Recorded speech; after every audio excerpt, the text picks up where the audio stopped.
esquina, pero entre esquina y esquina siempre habrá lo mismo. Para mí no existe el cielo, ni luna ni estrellas. Para mí no alumbra el sol, para mí todo es tinieblas. Ay, ay, ay, que negro es mi destino. Ay, ay, ay, todos de mí se alejan. Ay, ay, ay, perdí toda esperanza. Ay, ay, Dios, solo llegan mis quejas.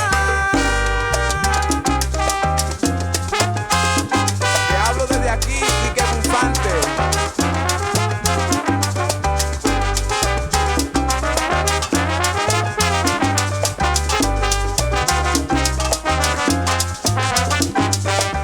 Thank you, Doron Doritos, Ufigi, and Berry Bowls for the subs.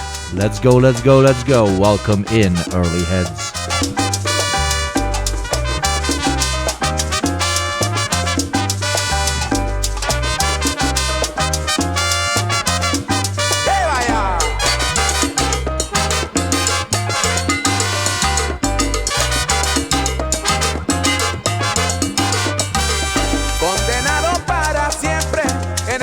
Celda, donde no llegue el cariño ni la voz de nadie. Aquí me paso los días y la noche entera. Solo vivo del recuerdo eterno de mi madre. Ay, ay, ay, solo espero que llegue. Ay, ay, ay, el día que la muerte, ay, ay, ay, me lleve a estar con ella.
Thank you, Mew VDV and Comrade Internet.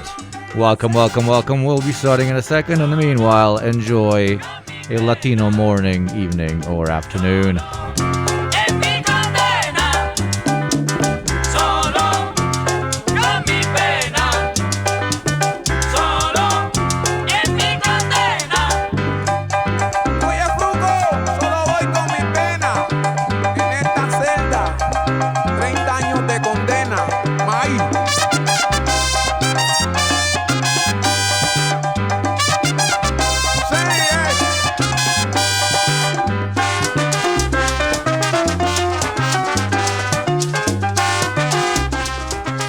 Early hype train. Thank you, Nutsack. Yes, I just said thank you, Nutsack.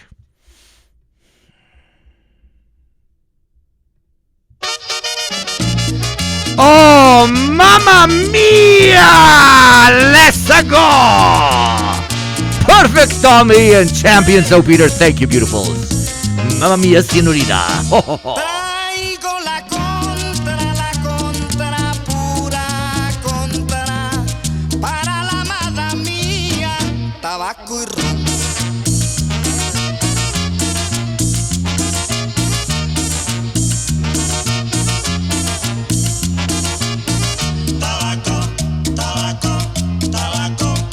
Oh, let's go, Barry! Guess who's back, bitches? Porque mande, quien mande, en el mundo siempre habrá buena gente, mala gente, el que niega, el creyente, sabio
Not 5, but probably like 25 days for this entire year because I definitely do not stream as often as I'm supposed to.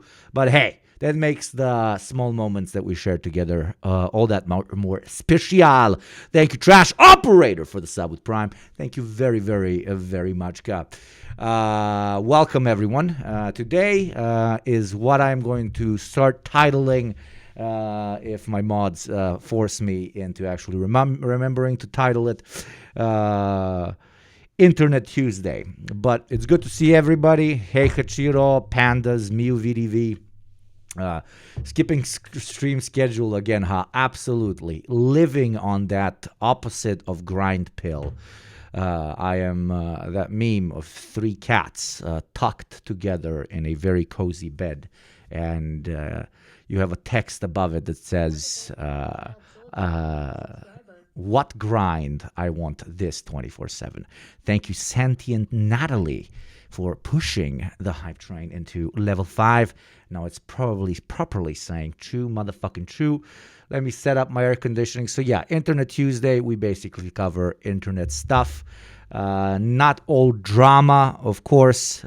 Some actual interesting conversations, such as most YouTubers completely missing the point in their interpretation of Nietzsche.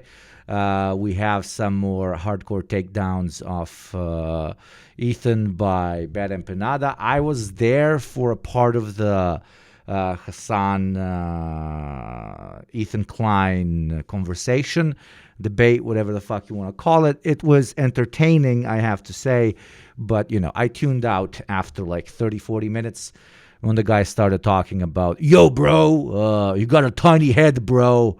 Or, yo, bro, isn't it embarrassing that you have armpit hair?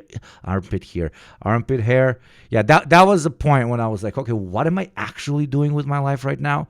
I will tune out. Thank you very much. The debate was so annoying to watch. It indeed was. What's this, Pandas? Thank you, Upstage Coronet, for the fucking year, you beautiful piece of shit. Thank you very much. What is this? It's not playing. Failed to determine content classification. It doesn't want to play. It no play. It says it's 18 plusy, but I'm 18 plusy. Play. Okay, let us all share the hype tweet, please. Dzień dobry, Yugo, love from Polska. Oh, love to you too, my brother. Dzień dobry, dzień dobry. Loved seeing your chat at the debate. Yeah, I basically at the debate, I was just continuously spamming, do another line, Ethan, do another line, Ethan, because let me tell you, I've been around a lot of cokeheads, and that, my friends, might not be a cokehead, but that man snorts shit, okay? That man puts stuff up his nose, and I don't judge anyone's, let's say, who am I to judge anyone's relaxation habits? Because, trust me, I have plenty of my own. But doing it on stream while you're debating your arch enemy, it was very hilarious. Thank you, Ruski Bro, for the 4 months. Thank you very, very much. Ben Empanada is a secret Hassan Abi head. He is a mod in the leftover sub. 100%. 100%. Yeah, I think I even posted it. Wait, what did I post? Do another line, Ethan. Go to the toilet, Ethan. Draw another line, Ethan. Okay? We do some edgy posting from time to time. Thank you, Huangju, for the 10 fucking months, baby. Hila's husband said that his wife was a terrorist like 3 times. Bro was sleeping on the couch that day. Yeah, the armpit comment, the you got a small head for real comment felt like I was watching a 7-year-old talk to an adult.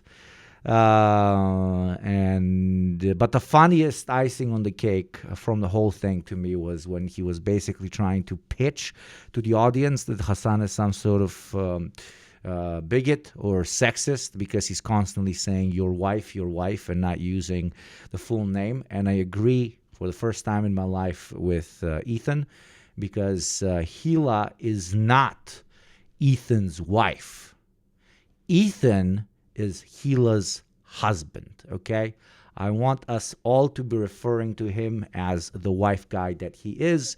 What the fuck did Gila's husband do today? So let's start out all proper and nice.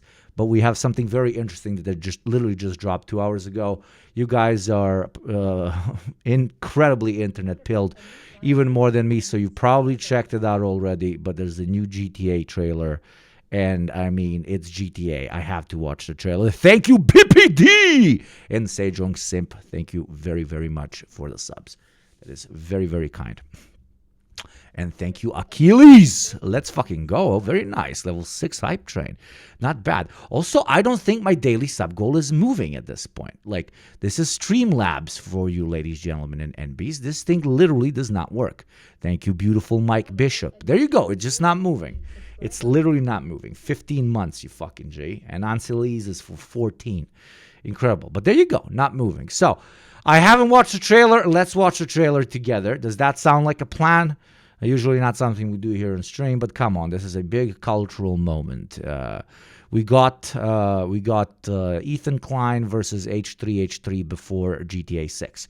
That says a lot about society or something, I think. I'm Hitler's top guy.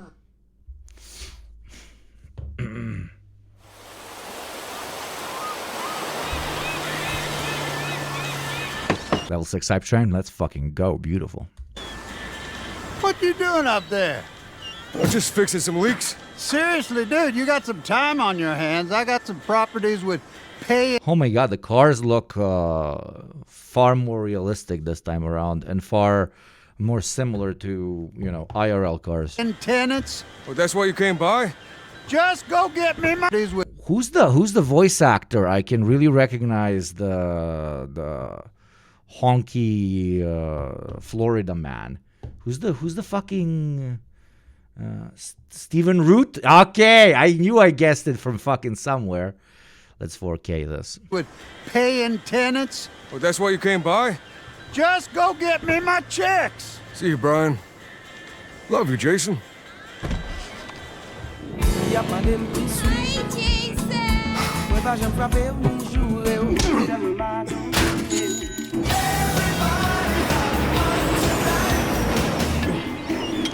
Oh my god, yes. Can we fly planes again, please? Can we please fly planes again? We can fly planes again, can't we? Just go get me my checks. See you, Brian. Love you, Jason. I can already see the vibe change, which I really fuck with, because everybody's fucking expecting, what do you call it? Everybody's fucking expecting a carbon copy of the Vice City vibes, but Florida today is not what Florida was in the 80s. So I'm really looking forward to this, like, rundown, incredible, like, class disparity, a lot of fucking retirees. I'm not saying retards, retirees, shit like that. So it's gonna be kind of like more somber, more ghetto, more, you know, fucking, you know, favela shit. Less cocaine and more Fent in the gas stations. Exactly.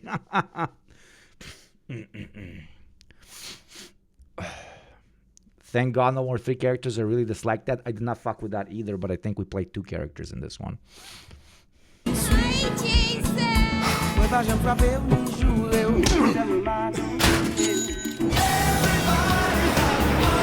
Wait, let's see. Some of you are saying different things. Who is voicing GTA 6 protagonista?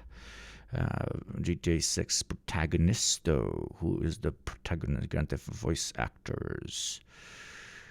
GTA 6 voice actors. Who's playing Lucia, Jason, and more. Big Booba, I like.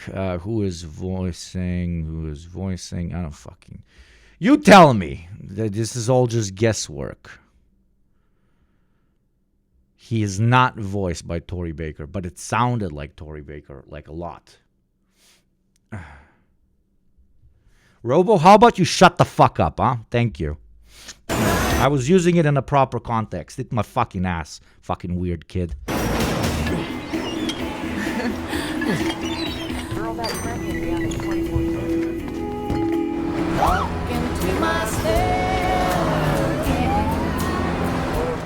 I'm here for Lucia Caminos.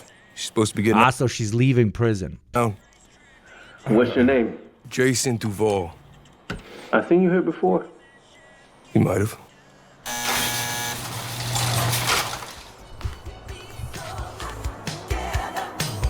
Hey. Hey.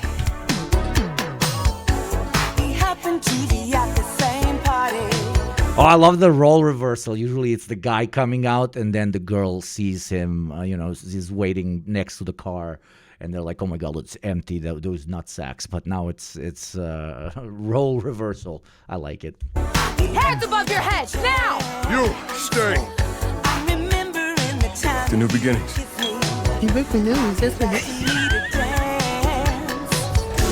And it's a very new, interesting dynamic because the two people that we're going to be playing as are actual partners, it seems. Like, romantic partners. Trust me, this Is the Floridian, where is this? The Floridian, I can say it is literally a hellscape here. I've heard, no offense, but the number one city that I liked the least that I've ever visited in my life, and I visited a lot of fucking cities, is Miami. Okay, it's Miami. place is just the start. But I did have like big expectations of Miami because I'm a fucking 90s kid, so I grew up on all the fucking Miami cop shows and shit. And then I went there and it was just literally homeless people and skyscrapers. And even in the cooler neighborhoods, like the Latino neighborhoods or whatever the fuck, like all the bars close at like 2 a.m. Like, are you fucking kidding me? Isn't this supposed to be Miami? Like, the fuck? Thank you very much, J-Ty.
Yeah, but But come on, he looks like this. Yeah, absolutely. Every white man to ever white. He looks like hot. Yeah, he's kind of cute. I wonder if they'll bring over interaction mechanics from RDR2. Probably, hopefully. He does, but I don't see anything wrong with that. Of course not. It makes you think of how Osamu Tezuka would reuse the same character design in a bunch of his manga. Yeah, I absolutely don't mind it. I'm just like baffled that you guys don't see it. We're doing it right. Yo, D, this full effect? And they got your name, address, they got everything. Us cops, we gotta protect each other. You and me, Lou. We got this. We got it. Are we gonna see a continuation of like the main overarching bad guys being an untouchable, corrupt cop crew? Because that's been a thing in almost every single fucking GTA game, except maybe GTA 4, where let's be honest, the enemy, your main enemy in GTA 4 is yourself. And cousin Roman. Say my city, baby. It would be so cool if you could do body modification, because it's like Florida.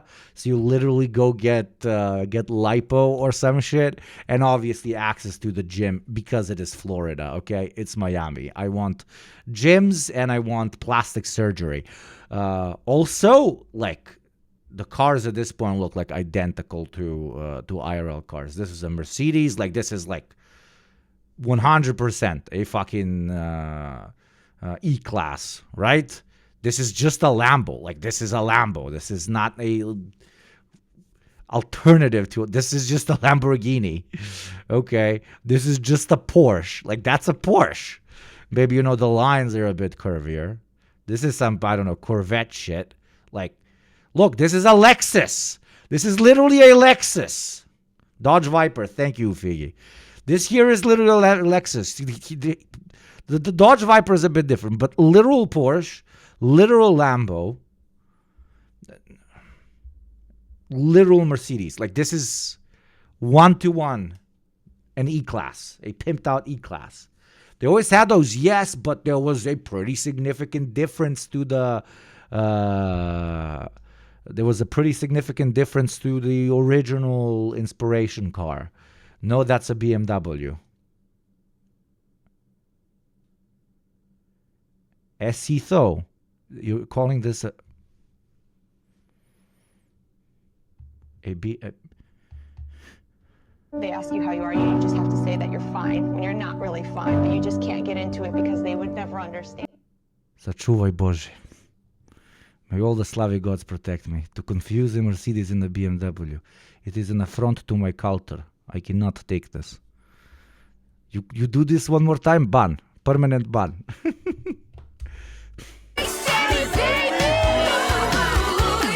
Come to Phil's Ammunition today. We got more guns than a law of land. Ammunition. I love that. Ammunition. Hey.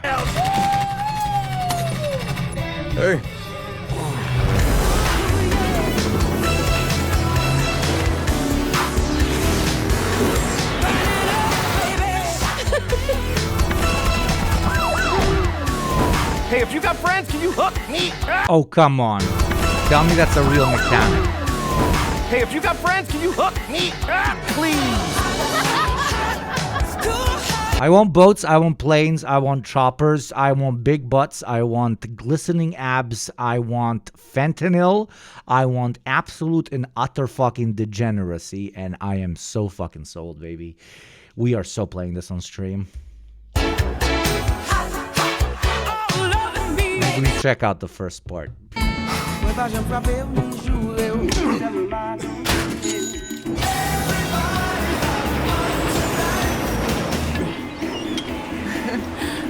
So this means we can use a gym. We can modify the way we look, the way we did in San Andreas, or at least I really hope that's what it means.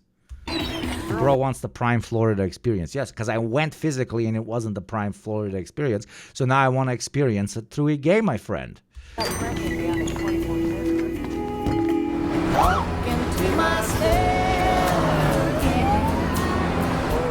I'm here for Lucia Caminos.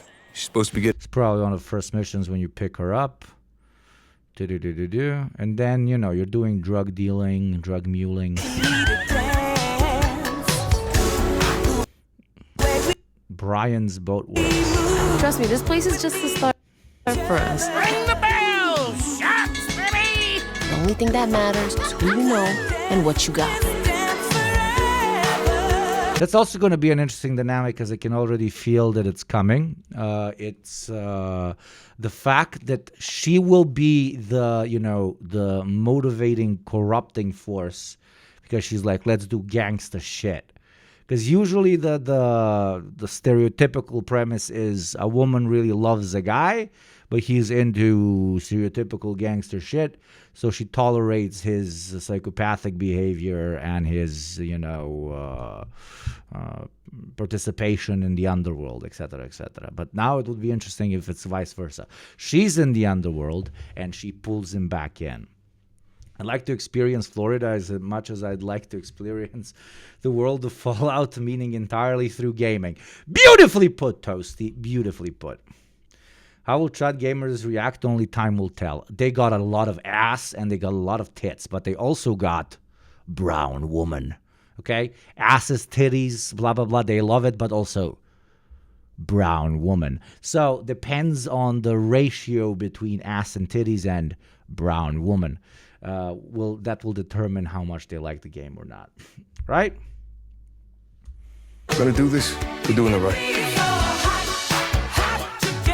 Yo, D, this full effect?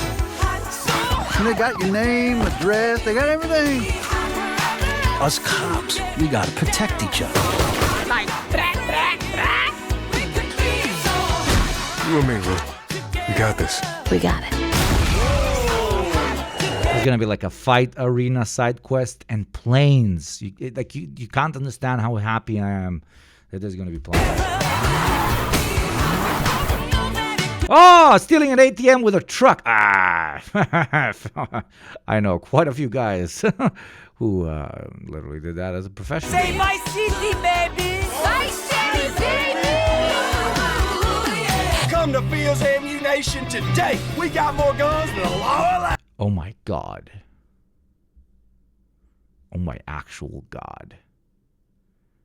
Wonderful, a new child soldier. Subscriber. There is no IP in the world that grosses as much as GTA. No IP in the world. None. Like, there is no IP in the world that can do this. Okay? Cristiano Ronaldo cannot do this. The Bible.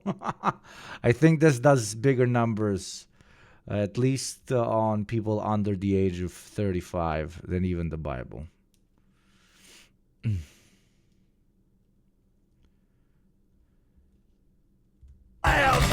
Thank you, MFG! Thank you very much, MFG, for the 14 months. You beautiful, beautiful son of a bitch. Of course you do. It's like my Uncle Kagi once said, with great power comes great big booty bitches.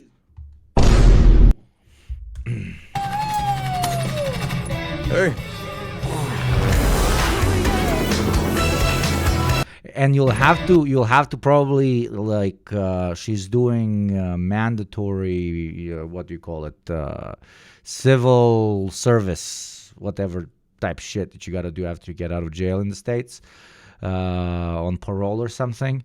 So probably the beginning of the game is going to be them trying to take the legal path, but somebody pulling them back in, and them slowly becoming members of the criminal underworld. Kind of a similar parallel to, CJ coming back to visit his homeboys, and then, all shit fucking going off and him having to participate in this or that type of gang warfare.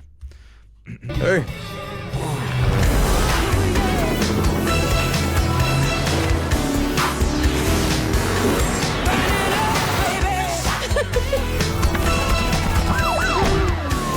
Hey, if you got friends, can you hook me up, please?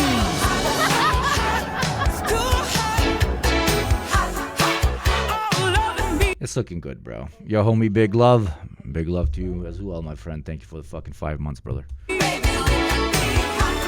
Judging by her crime, I suspect she has 120 hours of community service, if not more, because I got 24 hours of community service for the DUI. You unhinged motherfucker, Barry. Jesus Christ, you absolutely unhinged motherfucker.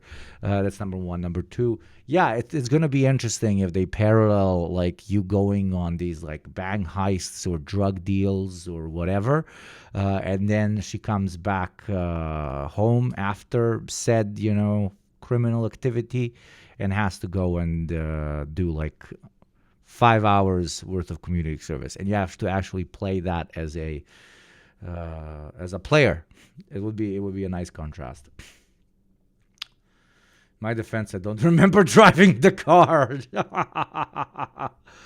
Oh, it's good, man. It's good. You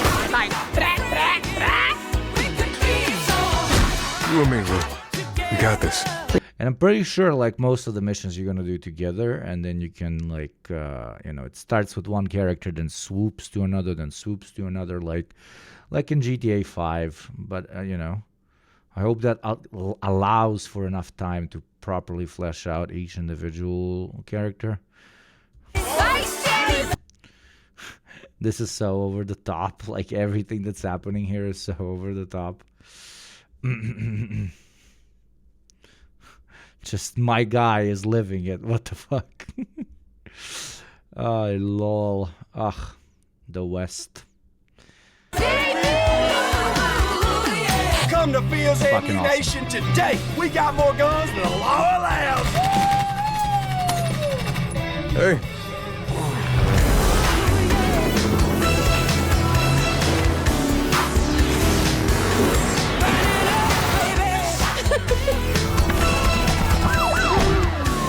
Hey, if you got friends, can you hook me up, please?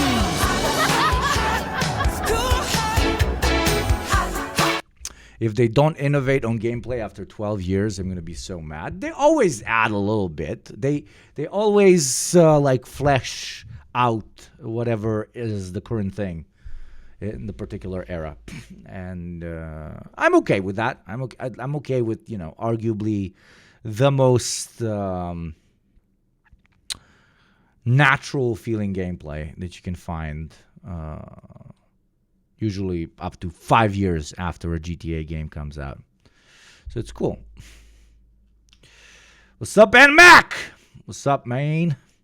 We were just watching the GTA 6 trailer. Now let's watch something equally as unhinged. The bad Empanada. Here's my summary of the Hassan Piker Ethan Klein debate. What I'm going to do is I'm going to just refute individual points and make videos out of that rather than watch the whole fucking 5-hour thing. Because wonder if you had a chance to look into it. Historia Civilis made a vid about how the industry... Oh, that's cool. That's cool, Chunky. Oh, a year ago, though. But I'll save it. Thank you. Here's what happened during this debate, okay? Ethan immediately conceded on things that he does not actually believe because he knows that if he tried to argue for his position on those things, he would lose very badly. This is... I agree it's a genocide, and the IDF are terrorists. And it's very clear that he doesn't actually believe those things because everything else that he went on to argue and everything that he said in the past, in the very recent past, in fact, during his debate with Sam Cedar, contradicts that. For example, Ethan Klein said that he acknowledges that it's a genocide in Gaza, and he acknowledges that the IDF is a terrorist organization. And then he also opposes all action against the genocide in Gaza, against the IDF, and against Israel, which is, by extension, a terrorist organization as well, given that its military is a terrorist organization. So, he believes it's a genocide, but he also thinks that the Houthis are wrong for trying to do something against it. He also thinks that every single person... Did you watch the Sam Cedar debate as well? No, my friend. Also, what's up? No, I have not. And I think I've only watched like 20-30% of the Hassan Ethan Klein debate. And the main reason why, before you guys ask, do you think you're just better than that? Do you think, these sort of interactions are not good enough for you or something? Yes, the answer would be yes. That's the main reason. But the part of the Hassan Ethan interaction that I watched was pretty funny, I have to say. person who speaks out against the genocide in uncompromising terms for the people being genocided. He thinks they're anti-Semitic and wrong to be doing what they're doing. When asked by Hassan multiple times what he thinks people should do to fight the genocide, he did not have an answer. And in his debate with Sam Cedar, he quite explicitly said that Israel had to do something after October 7th. They had to. They had to go into Gaza. They had to do something. That's not what someone who thinks that the IDF is a terrorist organization would say. You think what you claimed is a terrorist organization. As someone who watched it start to finish, you saved your brain cells. Yeah, I literally booted out when the fucker started talking about armpit hair and small heads. And getting triggered that his wife is not being referred to by her name. You will call my wife by her name, motherfucker. Go into Gaza. They had to do something. They're a terrorist organization. Shouldn't you be against everything that they do? Or do you support terrorism conditionally sometimes? Is that it? In history, like maybe it was... I disagree, because they had to do something. That's Ethan saying in response to October 7th, the Israeli military, which he said literally 2 days later in his debate with Hassan is a terrorist organization, had to do something. Maybe. EMPANADA, you don't even have to over-explain this. Like, he adjusts his pitch based on the audience that is listening to him without compromising the perspective that his own audience has on him. And how does one do that? Well, one does that when they do liberal Zionism, which is pretty much talk about all the hyper-violent direct aspects of the Zionist entity as, oh, this is bad, them physically doing this is bad, but them reacting to the Palestinian reaction is good. Type shit. They link it to particular events instead of the broader historical context in which that a particular part of the world finds itself in. Thank you, MG. Prost, my friend. In that moment. They had to do something, right? So he thinks that the IDF is a terrorist organization, that Israel is committing genocide. And if the IDF is a terrorist organization, then obviously Israel is a terrorist organization as well, because you can't have your official fucking military be a terrorist organization, yet your country also isn't one somehow. And here's what he says, right? Favorite answer, okay. Sam. You're saying that this is what Hassan told me. They should disband their government and lift the borders in response to the worst terrorist attack that's ever happened. This guy is like just... Yeah, there you go. Exactly what I meant, So he's going to talk about how he doesn't agree with what the IDF is doing in particular cases, but then he will make the point that it is ethically okay to commit mass-scale violence against a particular group as a response to their violent attack, without actually, trying to get to the root of the problem and understand what caused the original violent attack by the so-called enemy. Yada, yada, yada. Like, this is 2025. I don't need to explain basic fucking liberal Zionist talking points to you. And if I do, I don't fucking know. There's... where the fuck were you up until now? In his debate with Hassan, I love you too, J-Tide. He did was strategically concede points, as I said. He obviously does not believe that the IDF is a terrorist organization because he thinks that the IDF attacking Gaza is justified. That would mean that he supports terrorism. That would mean that he thinks that a terrorist organization has to do something, ever. And that what they do can be justified. So basically, Ethan Klein is either strategically supporting terrorism when he thinks it's good, or he doesn't actually think the IDF is a terrorist organization. He was just conceding that point because he knew that Hassan was in the course of baiting him into acknowledging that Hitler Klein is a terrorist, which he did acknowledge anyway. The genocide thing is just obviously he doesn't think it's a genocide because he does nothing but justify it. We know because the whole reason, for example... You guy once said that the main beneficiaries of Western European colonialism were the bourgeois, kings, and elites, and of course not the common people. And it was called alt-right from a guy who thought Karl Marx was an advocate of eugenics. Your take... That's like asking me, yo, I once said that my car goes fast, and a guy told me, no, your car jumps. And how do you respond to that? No, it doesn't jump. Karl Marx is just like everyone else, was a product of his time and had incredibly sus fucking takes. His and, for example, Engels' opinion of most Balkan peoples was not very normal. Okay, and yet I am a staunch supporter of the Marxian analysis of capitalism and potential future stages of societal evolution. But yeah, people that call you alt-right because you focus on the class dynamic that underpins imperialism, you can call them something as bad as being called alt-right. You can call them liberals because that's what they are, right? And also tell them I can also give you an alt-right hook in the fucking jaw, okay? If you feel like it, right? Just... yeah, not hyper-focusing on everything and making it an ethnicity thing is my favorite way of looking at the world. But why are you so fixated on October 7th mass rapes, not one of which he provided any evidence of, by the way? I think we should call Hila by her name. I just think that we should only ever call Ethan as the Zionist wife guy. I agree. He's basically just Hila's slave. Absolutely, my friend. We'll be going over that later. Is specifically because it's genocide-enabling propaganda. The whole point of the October 7th mass rape narrative is black propaganda to justify genocide. It's like the propaganda Nazis published about supposed Jewish atrocities. Have you seen your agency recruitment video you fed and the Chinese made a response to that? No, send it to me. I saw some shit. Send it to me. Atrocities. It's like fucking lynching Emmett Till. It's the same, it comes from the same exact place. Someone who was against genocide, even if they thought that rape happened on October 7th, they wouldn't be talking about it.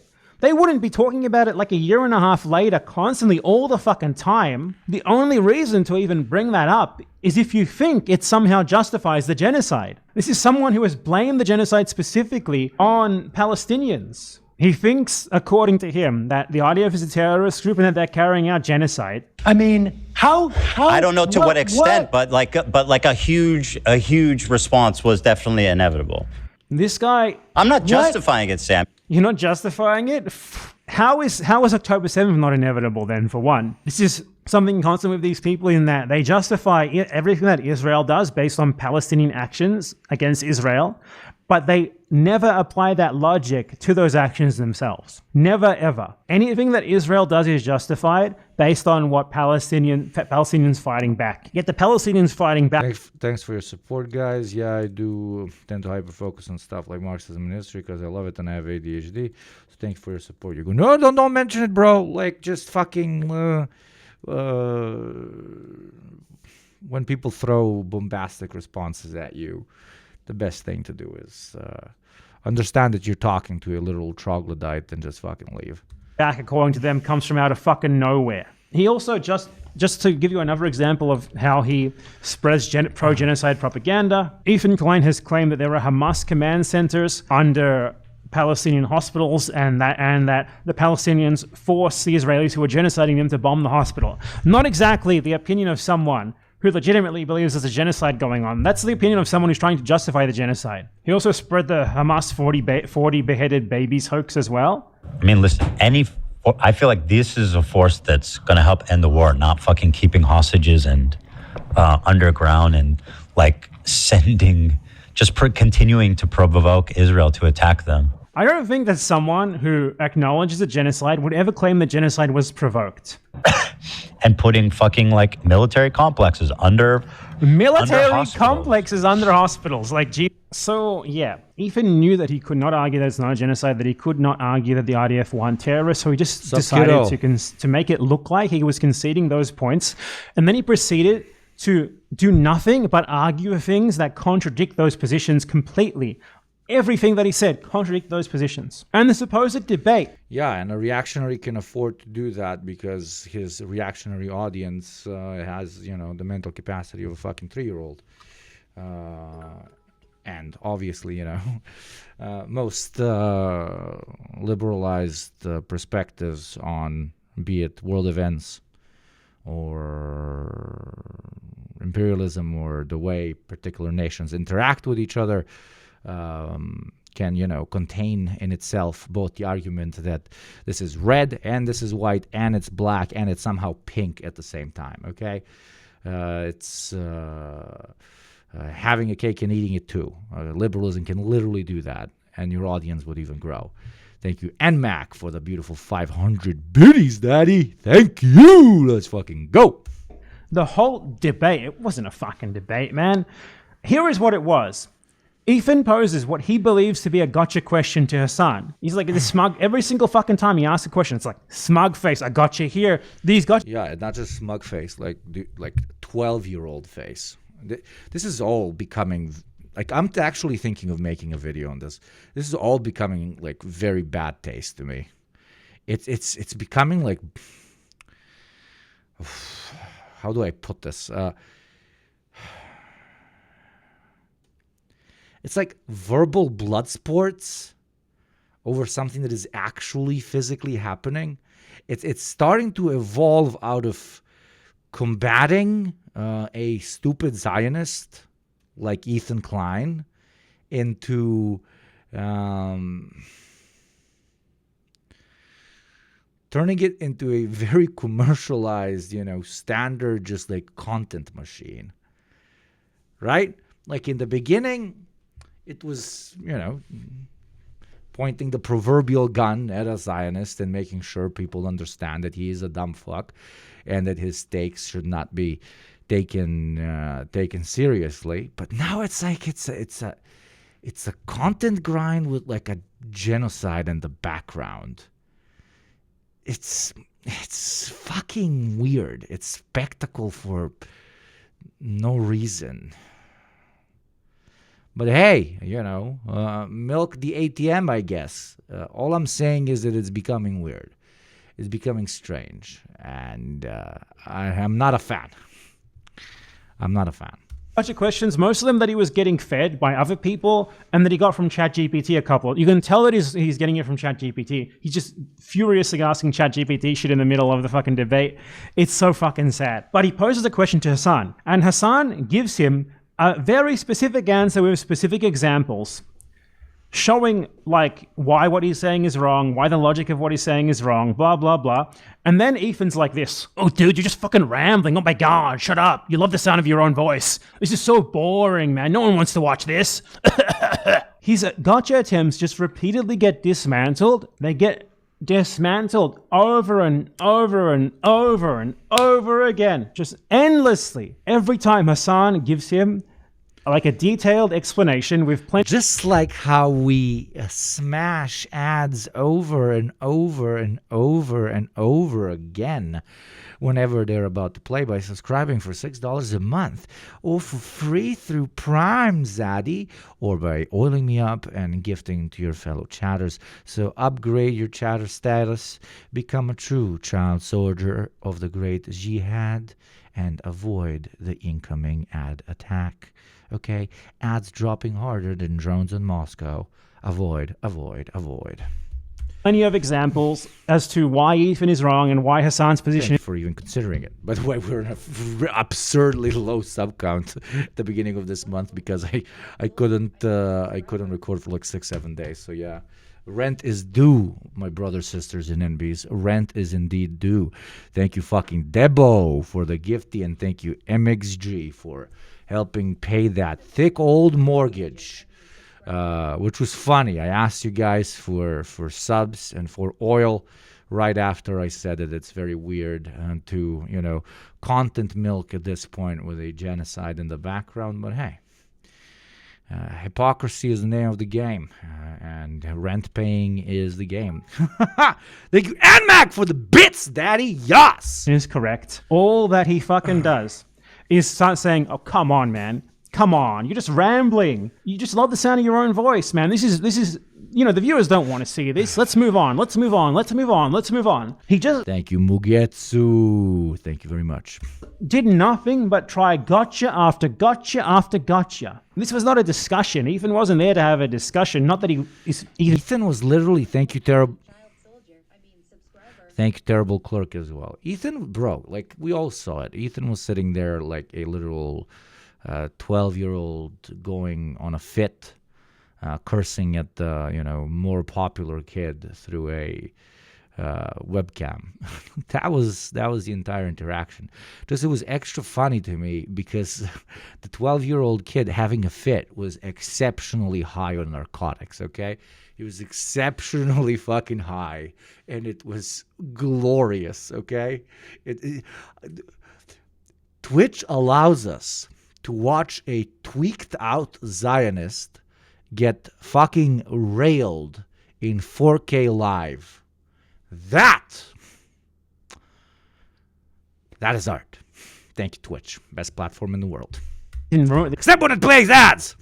Capable of having one over. He was there to throw out a list of fucking gotchas that he got fed by ChatGPT, by his paid friends, especially A.B. Ayad, House Slave, and like Destiny's Community and these other fucking morons. But no, they're called Rent-a-Friends, my friend. That's probably giving Destiny's Community a bit too much credit because they're just generic Zionist talking points. He threw out every generic Zionist talking point ever. Obviously, someone who thinks it's a genocide in Gaza, who thinks the IDF are terrorists, wouldn't have done that. So what I'm going to do, rather than watch this whole fucking agonizing debate in which every single time there's a remotely decent answer to a question, Ethan just complains because his brain is too fucking stupid to comprehend the fact that someone can have a good explanation for something, that like someone can respond to him in detail with actual examples. I'm going to make individual little clips just debunking bullshit that he said. I also want to note this sort of strategy of when someone gives you an example. Yo, what's up, J-Tide? Smoothly sliding in on that. J-Tide. Oh, yay. Sorry, that was awful. Thank you very much for the 10 gifties, you beautiful piece of shit. Thank you very much. Paul, you just complain about the... Is that you, JT? fact that they gave... Is this how you're paying me my salary now, brother? Give you an example and try to like move on to something totally different. I recognize this because when I debated Destiny years ago on settler colonialism, every time that his gotchas didn't work, he did that. He would just complain that I'm able to cite examples and I'm able to cite historical facts. And like, come on, man, you're just rambling. They can, but it's not like we have a group of people who consider themselves Celtic people without, like, a good example of this. I mean, I know you don't like examples. No. I have a very direct example to use here. No. I want to talk about one thing because this is like you've hopped on like 3 or 4. Empanada back on his. Oh, jeez.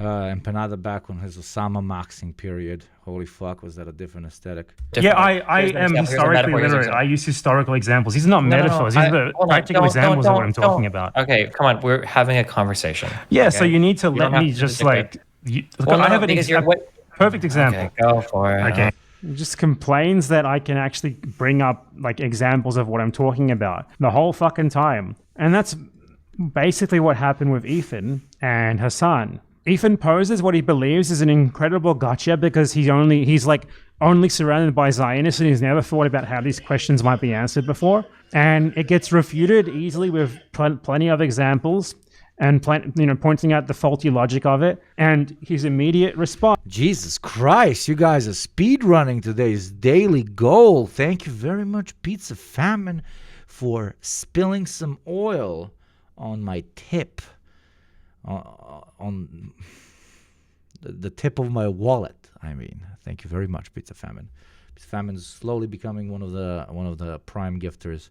258, absolutely unhinged piece of shit. Paid for half of my house at this point. You fucking legend. Once is just to say, no, let's move on. This is boring. And then he just poses another Oh, and it's no longer even on the tip. It's slowly sliding down on the shaft of my wallet. All the oil by Barry and by Grey Goat. And then MXG is like, no, I want it dripping down your fucking legs with another 5 gifties. And Drew is like, let me spit on that tang now. Oh my God, this is awful. Holy shit. But it's working apparently. So should I keep talking like this and you guys will keep subscribing? Because if that's how it works, I'm absolutely willing to sell you on that sort of deal, if you know what I mean, okay? I need to also do like subscriber battles again. We have so many like individual things that we literally invented that we never ended up repeating. They need to be a constant of the show, but I literally blame this on my beautiful mods because I am a stupid person. They are very smart people, and they're supposed to remind me of this because, again, I am small doo-doo brain guy, but a well-oiled small doo-doo brain guy. Fucking dumb question out of the fucking blue. It's all that he fucking did. By the way, just to let you know. Thank you, 1988, for then proceeding to rub in that oil real thick and juicy, and then NMAC for making sure that all the crevices are properly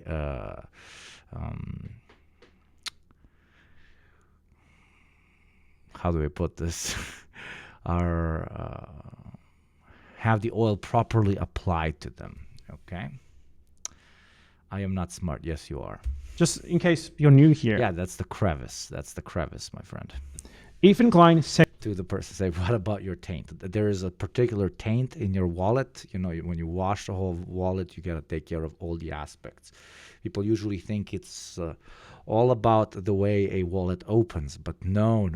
There's different parts of the wallet that are very often not properly maintained, and if they were, it would elevate the wallet having experience in general, right? Sexually harassed a 17-year-old victim of a terrorist attack. Okay, I'm never doing that again, by the way. That was fucking disgusting. In a way, though it was fun. It was very fun. I don't take myself very seriously, as you can see. Sometimes I do. But yeah, that was fun. I'm greased now. I'm proper greased. Let's continue. He called her a juvenile and talked about how much he wanted to rape her. I'm just throwing that in here. I'm going to put that in every Ethan Klein clip from now on. So yeah, watching the whole debate is a complete waste of time. So what I'm going to do instead is just refute some of the talking points from within it.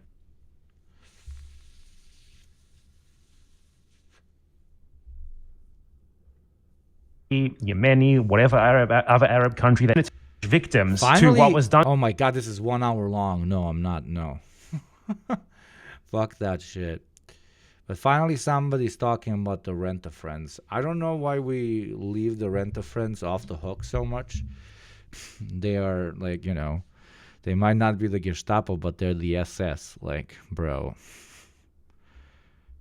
The part where they... Let's see, Ethan, the wife guy, apparently mentioned the attack dog of the shitbag left. So let's see how the attack dog of the shitbag left replies to the wife guy Zionist. We will see the official bad empanada part of the next step, Nuru outbreak. The epic debate. Guy who gets chicken from an illegal immigrant and guy whose wife was assigned to him by the IDF. Okay. May Allah awaken the people. I think this is the part where they talk about me. This is the first time I'm mentioned, so let's see. Movement. They're you also called Matt Lieb a capo. Matt Lieb's a disgusting human being who platformed Bad Empanada, who's So you do have a problem. Something that I want to note here is that Ethan Klein can never... I love how just mentioning that somebody platformed Bad Empanada is on the same level as, you have platformed a child murdering terror gang leader. You're immediately not allowed in the cool boy club of the normals if you've ever interacted with Bad Empanada. I've gone on Empanada show twice, and I've brought Bad Empanada over to the deprogram twice. That is 4 times. 4 times. And I'm extremely proud of that, because some of his attack dog, shitbag left attitudes have absolutely rubbed off on me in all the good ways, right in between all those well-oiled crevices. Never actually refute what I say, not about Israel-Palestine, nor about him. He doesn't even try. All that he does is say, how dare you talk to him? How dare you talk about him? How dare you watch his videos? He has to just invent like an alternate reality where I'm like a wanted international criminal mastermind, and it's all to avoid dealing with anything that I've ever said about him and about his abhorrent views on Israel-Palestine. Yes, he can't refute Hitler. A single thing that I say. And if he talked to me live, which to be clear, I'm challenging you to a live debate. Are people afraid of Ben Empanada? Anyways, always hear he's a crazy person. I never agreed with that take. It's because people are a bit soft, and they not dirtbag left, shitbag left. The dirtbag left is too skeptic and too pacifist. Shitbag left means using the same bullying and aggressive methods against reactionaries that they use against leftists. Because of his posts on Twitter, my friend. I think he was banned 12 or 13 times off of Twitter. Because, he at least I have an excuse. I drink 5 beers and I post something stupid. But he posts it with a sober head. He probably watches something, gets very fucking angry, goes all, anger issues on that shit, and writes stuff like, we should take all the IDF soldiers and then, while they're not looking, whip out the shove it in the type shit. So he would post that and immediately get banned. He would very regularly tell people to themselves, right? And so on and so on. So getting banned. He would even tweet at certain people and tell them to, YouTube main channel Empanada is great. Side channel Empanada and Twitter Empanada are unhinged. 1,000,000%.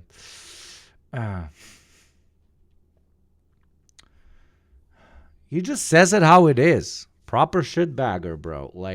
That's why I fuck with him, dude. Bait, Ethan. Think about the views, Ethan. It would save your dying. He refuses to play the whole media game. He refuses to do to go against his actual opinion of people and pretend that he respects them, or that he likes them, or that they deserve respect. No, he's like, fuck all of this shit. Podcast. And he doesn't ride anybody's coattails. It's cool. Look at the views your debates have gotten, Ethan. You should become a debater and start with me. Let's do it. But anything that Ethan takes exception with that I have said regarding him, I would have fucking pages of receipts for. He can't actually respond to me. He can never actually explain what the problem is of watching my videos. He can never actually explain what it is that I've supposedly done that's so bad that watching one of my videos is beyond the fucking pale. All that he can do, because this is just a Zionist tactic. I can't refute what you're saying, so I'm going to act like you even saying it is outrageous, or the source that it's coming from is outrageous. I'm not going to explain why. I can't explain why. I can't explain why it's wrong. I'm not even going to try. I'm just going to act like by default you shouldn't be allowed to say that.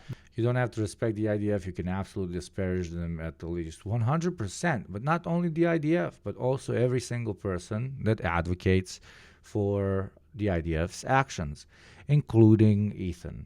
I've said it since day one when this whole, at this point, I'm sorry, but very boring, infighting between Ethan and Hassan and blah, blah, blah. I said it at the very beginning, Hassan should not have gone as soft on this guy as he did in the beginning, or give him as much space and time, because we all love this lovely fucking, toilet content creator, and maybe he's just going through a tough time and he'll eventually No, brah, you're encouraging a genocide. I'm not going to treat you with any sort of fucking respect. At all. That is what his thing with me is. He just has to invent shit. It's amazing. Problem. You do have a problem with Matt Lieb specifically, yes. And you are quick to call them I have a problem with Matt Lieb, who's platforming Bad Empanada. Yes, clearly. Is there you don't? What's wrong with platforming Bad Empanada? I don't like Bad Empanada. You understand? A year ago, you were talking about how crazy he was. Yeah, but I'm not. Hassan was talking about how... And I love how relatively uninformed Empanada is. I'm pretty sure that Matt Lieb's and Empanada's platform is pretty much the same size. So who the fuck is platforming who, my guy? But okay. Crazy I am in regards to me not wanting him to react to my videos on his stream. Something that I later rescinded. I later told him he can watch them because of the genocide in Palestine. That's nothing. That's literally nothing. It's absolutely a nothing disagreement, not even worth fucking mentioning. And he even harps on it endlessly. But suddenly, when he starts talking about me, he's your best friend. Yeah, Interesting. you're right. I don't. No, the first video of mine that Hassan watched on his stream recently was a video on Lonerbox and Destiny denying the genocide in Gaza. Nothing to do with fucking Ethan. He actually watched 2 or 3 of those before he even watched a single one of my videos regarding Ethan. So it's just a fucking lie. You're right. I think Bad Empanada is insane. But you know what I also always say? And all of a sudden, you love Hassan, you should debate me live so that I can make it you look like you lost to an insane person. That'll be really fucking embarrassing, wouldn't it? his videos. Why is that? Bad Empanada, and I've...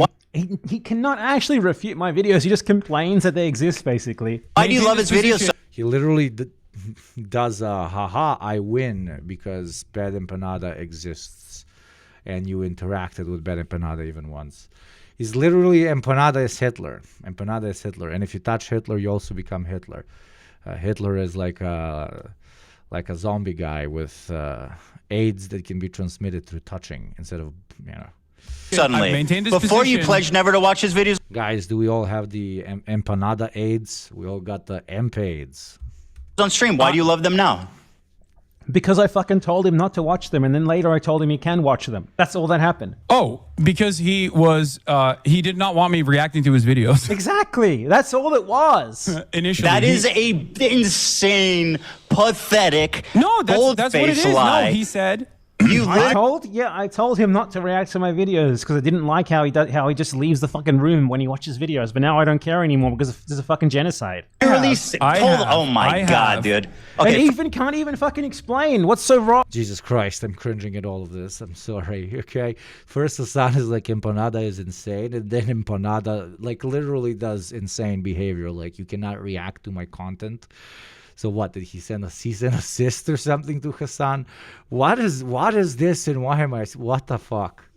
What's so bad about watching my videos? What's so bad about them? What's wrong about them, Ethan? You can't explain that, can ya? That's why you just ignore them. That's why you're scared to debate me, because you know that every single fucking thing you try to gotcha against me, I'll have an answer for you, dumb motherfucker. First of all, let me play this clip of you criticizing X. It's old React-Gate lore. Don't worry about it. I know it, bro. I was also posting on YouTube back then, but I just found it cringe. I found React-Gate in general cringe, especially coming from communists that were like, my intellectual property,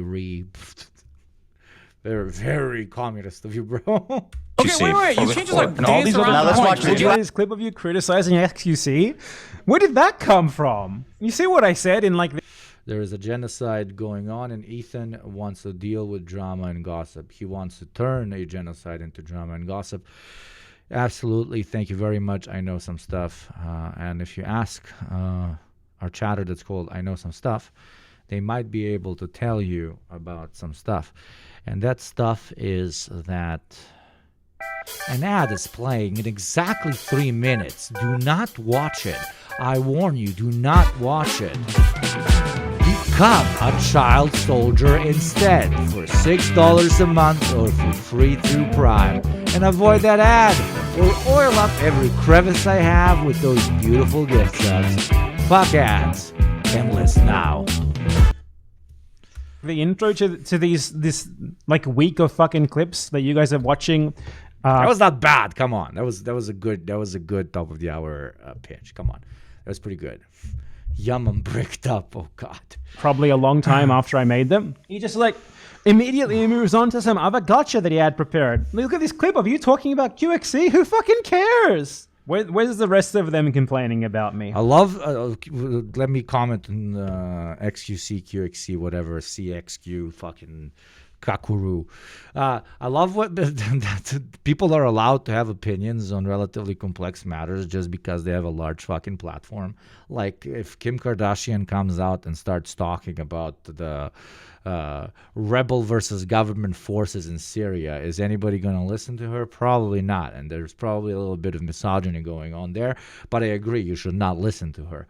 But CXQQXC Syria... Mahmoud, whatever the fuck, when he has a hot take on an act of genocide, everybody's like, "Oh yeah, bro, we gotta listen to the people's streamer, bro. We gotta. Oh look, he has a hot take on people burning down Teslas. He has a hot take on my guy. You You stream video games. And like, I don't know, gift challenges. What the fuck does QX Syria even do, you know? It's same with Asmongold. At this point, he's arguably the world's largest right-wing influencer. And it just makes no fucking sense. Makes no fucking sense. You know how I explain it? It's not dead internet theory. I explain it that absolutely every single one of those people, like 95% of the people that are retweeting it, liking it, and so on, are not bots. No, are just like literally underage kids. Like it's just underage kids everywhere that are making us feel like there's this massive silent majority of right-wingers that love smelly dudes in basements. But no, it's just like edgy Xbox kids. That's it. That's all of them. That's my hot take. Here's Ethan's attempted gotcha moment, right? What you said about Bad Empanada. You lied to me and said you don't watch his videos because he asked you not to. Magically, when he started talking about me, you became his biggest fan, and you watched.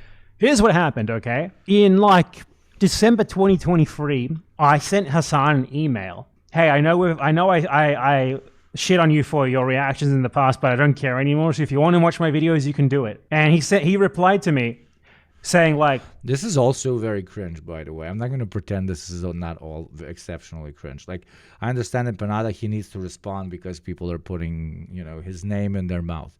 But the OG interaction is, we're here to talk about Israel and Palestine and why you no longer fuck with me. And the guy literally says, you are hosting Bad Empanada and he's literally Hitler, so fuck you. And then they engage in a 5-hour conversation over whether he started watching Bad Empanada because he started criticizing Ethan or if he started watching him before. And then we have that third-party person entering the conversation and drawing receipts on who started talking to whom first. This is all very unserious. We are not serious people.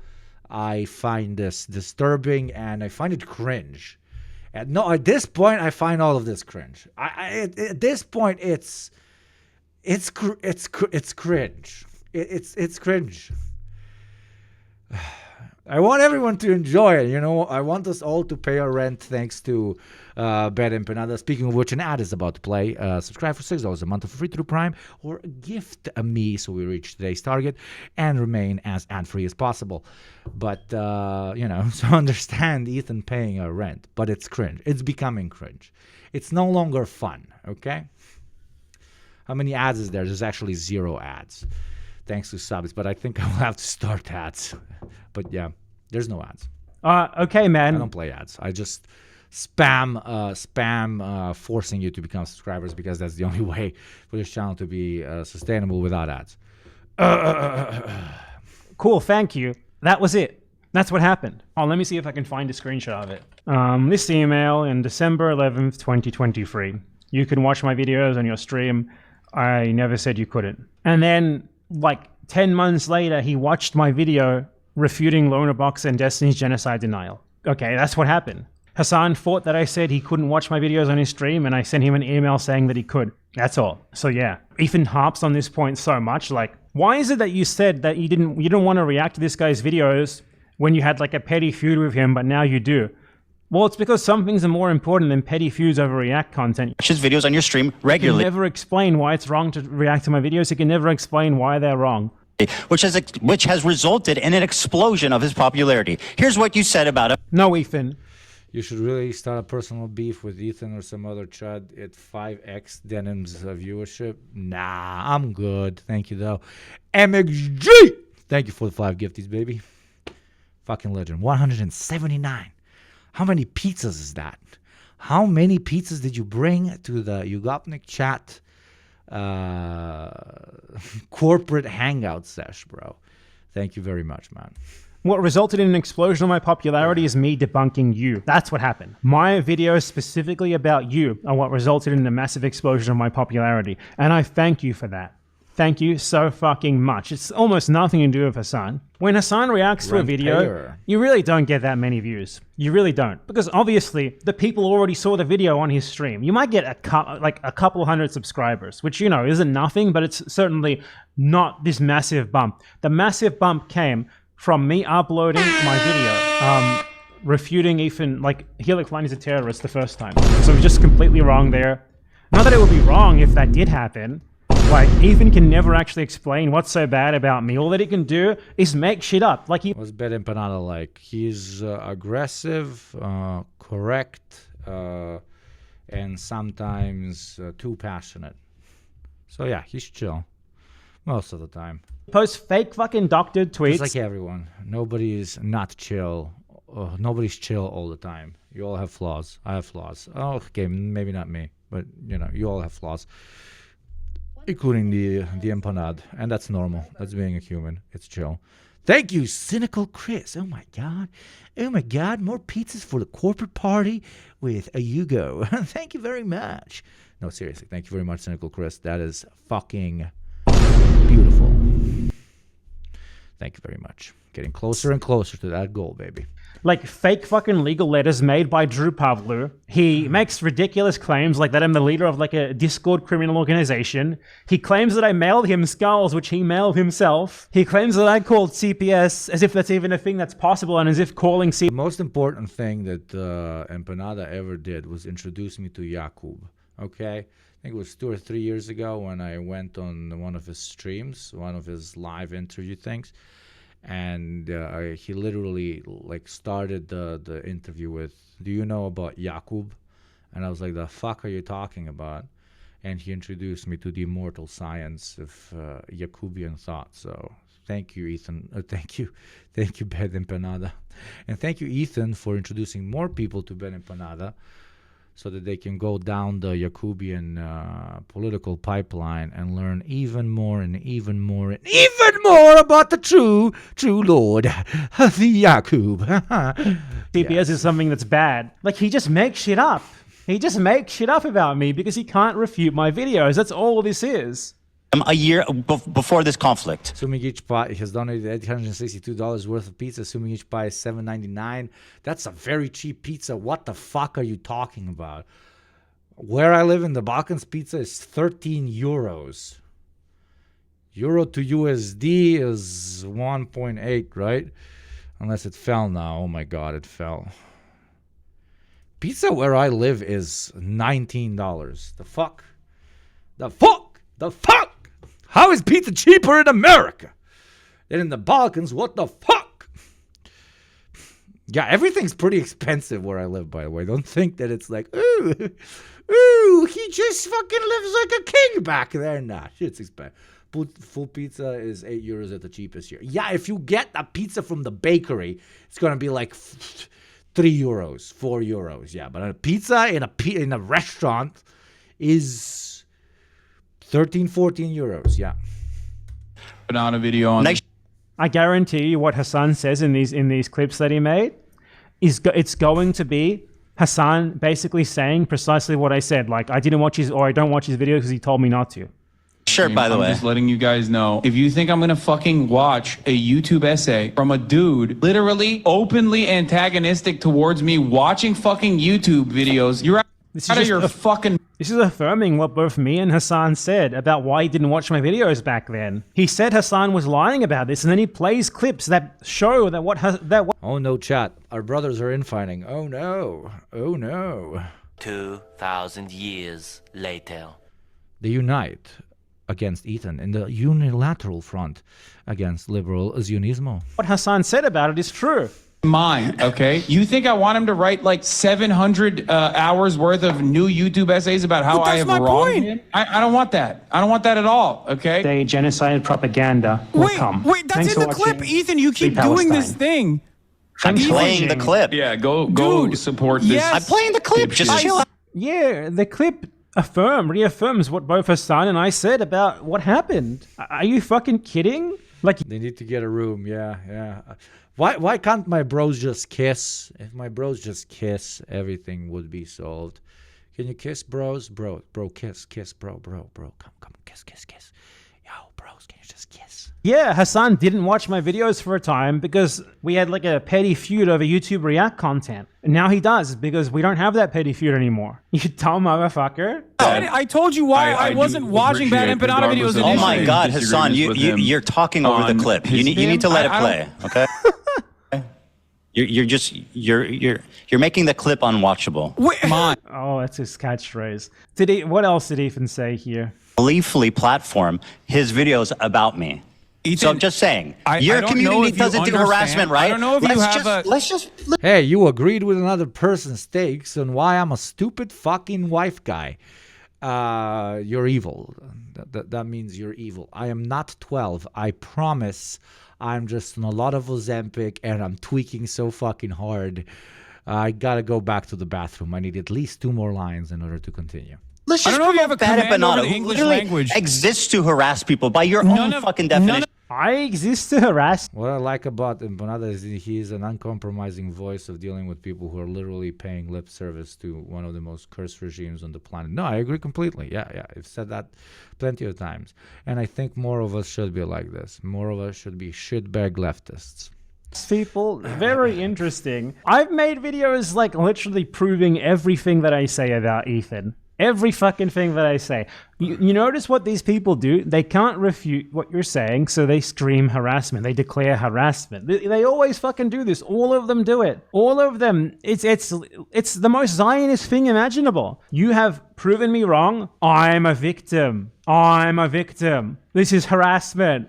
Call the moderators. Call the police. Report you to your employer. Get the ADL involved. They can't respond, so they just say, oh, how dare you say that? Everything I've said about Ethan is true. From the Jardia to the eating shit, right down to his disgusting support for genocide and mass rape. I can back all of it up. That's why he doesn't debate me. That's why he's scared. Where else do I come up here? There's 22 mentions of the word empanada. Shitting on Ethan. By the way, my community doesn't harass people. That's not true. Well, he brought up like a social blade here. If you notice the social blade, you can't really see it here, but the bump comes from me shitting on Ethan Klein. Thank you, Ethan Klein. Thank you. So much money. 7.9 thousand estimated monthly earnings. Let's just say that's an extreme underestimate, Ethan. Thank you so much, my friend. The money. Today we are doing a stronger velo, a 3 out of 6, green. The packets are slim, they smell like mint, and they hit your head like a fire truck. Speaking of beef with Hassan, okay, why did my boy walk up like this and embarrass himself like this, okay? I posted material, this is probably why I got sick a few days later, right? I was taking a relatively weak velo, but I was taking a velo while smoking a cigar, okay? I thought it was an edgy internet post, and I just wrote material conditions. And then this fucking weakling walks in and says, velo is weak. What is this provocation, Hassan? I have never called you out on anything, bro. You're walking in on my fucking main account, posting under what I consider to be a pretty edgy, chill fucking post like this. Disgusting. Disgusting. Way to kick a man down while he's... way to kick a man while he's down. Down on what?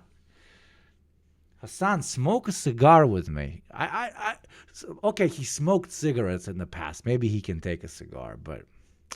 Come on, you live in LA. How much can you be smoking? So... I don't think we should be measuring our proverbial nicotine dicks, Hassan. Because, well, I do a lot of nicotine. Money that I'm getting from you? Oh, man. The Dan Clancy lawsuit against you? I didn't even have to help him out with that. I could have with the money that I'm making off you. Oof, I could have donated to him all of his fees. I bet you're going to wish you don't just...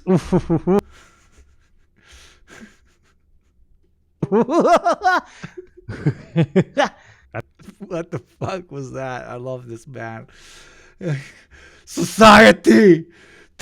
Bet you're going to wish you don't just randomly call people pedophiles anymore, Ethan.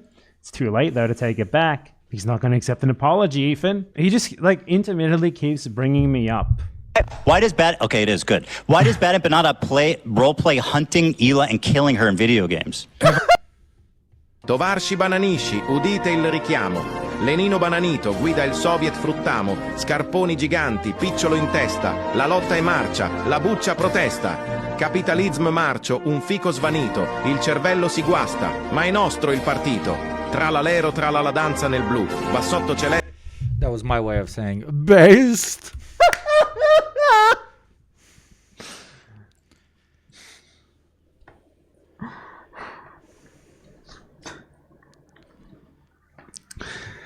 He killed my wife in a video game. This is the funniest fucking talking point ever. Here's a better question. Okay, her name is Hila, not your wife, first of all. So he killed Hila in a video game, which he didn't, by the way.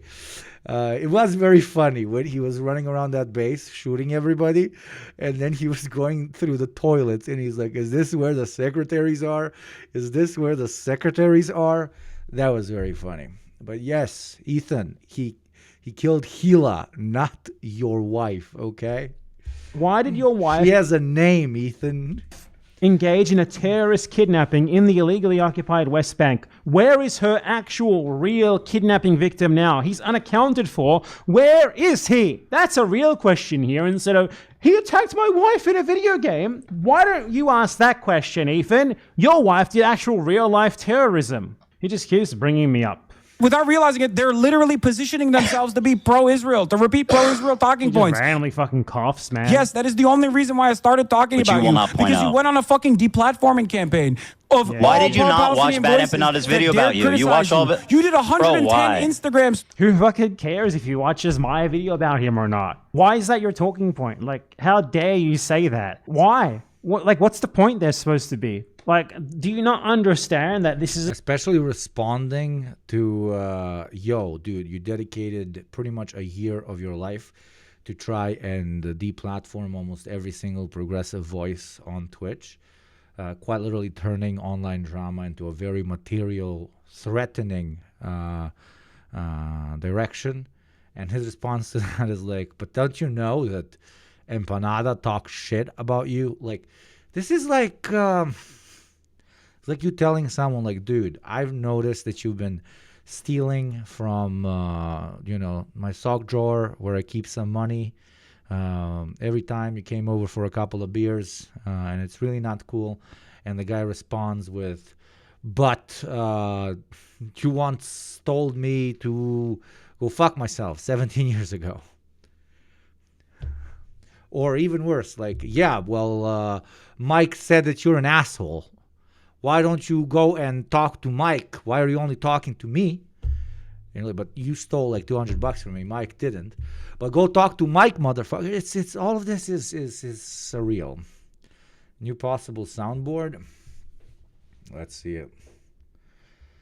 Fucking Discord links. Pandas. This is about, like, you fundamentally support fucking genocide. Like, a disagreement between people who are against genocide is not quite the same thing as that, you know? Stories on me. It's like, why do you watch Bad Empanada's videos about me, but not his videos about you?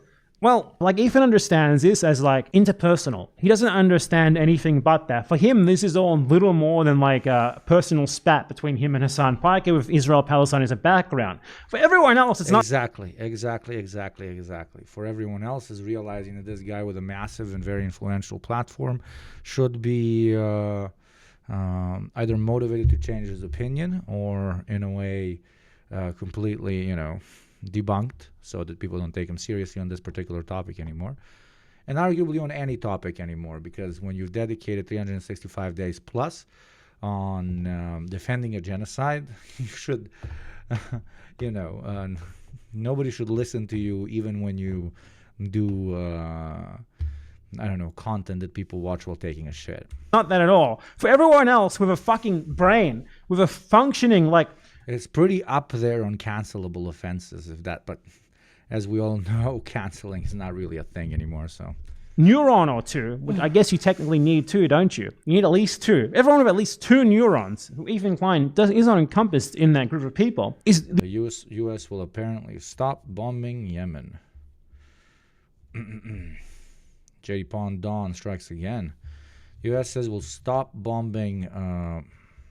The fuck? Says stop bombing.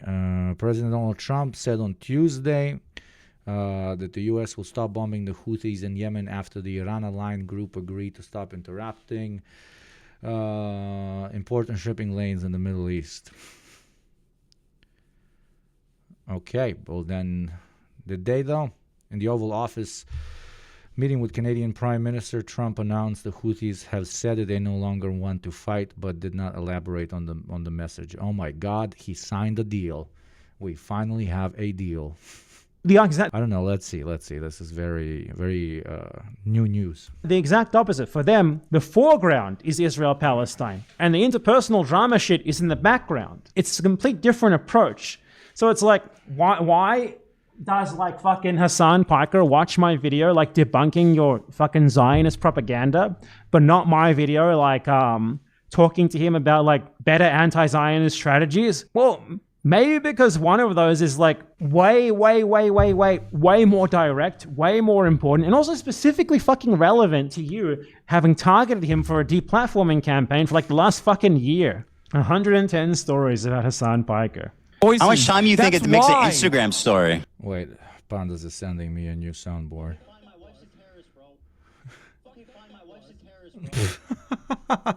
Oh, that's good. That's good.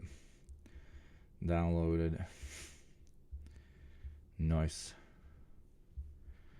Very nice. That's why. He just says, why don't you watch bad empanada videos about yourself over and over again? And that's you literally, your own. Why didn't you watch a bad empanada video about yourself? Your own producers. I don't know. Who fucking cares? We're begging you to stop talking about me. Okay, fine. My wife's a terrorist, bro. Okay, fine. My wife's a terrorist, bro.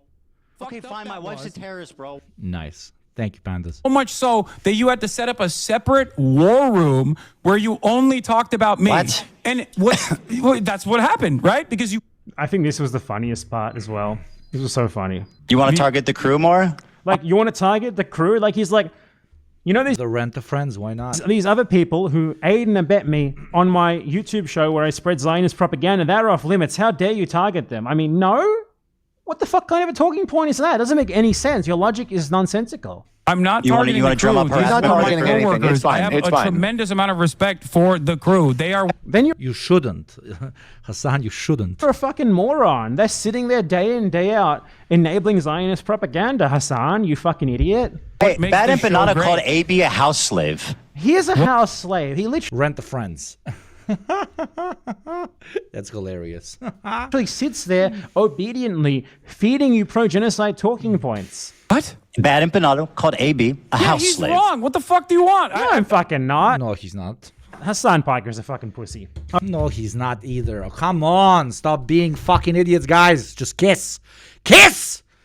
Okay, that's all of them mentioning me in the video in this debate covered. It's so fucking funny how they just bring me up like that. Like Ethan he's like, but Bad Empanada. Like he thinks it's a gotcha. Ethan, this shit. Yes, Empanada, you're Hitler. Doesn't fly among people aside from like lobotomized people in your own little friend group and your own audience who like just believe the fucking elaborate narratives that you craft about people. Like, give me a break. Like, Bad Empanada, gotcha.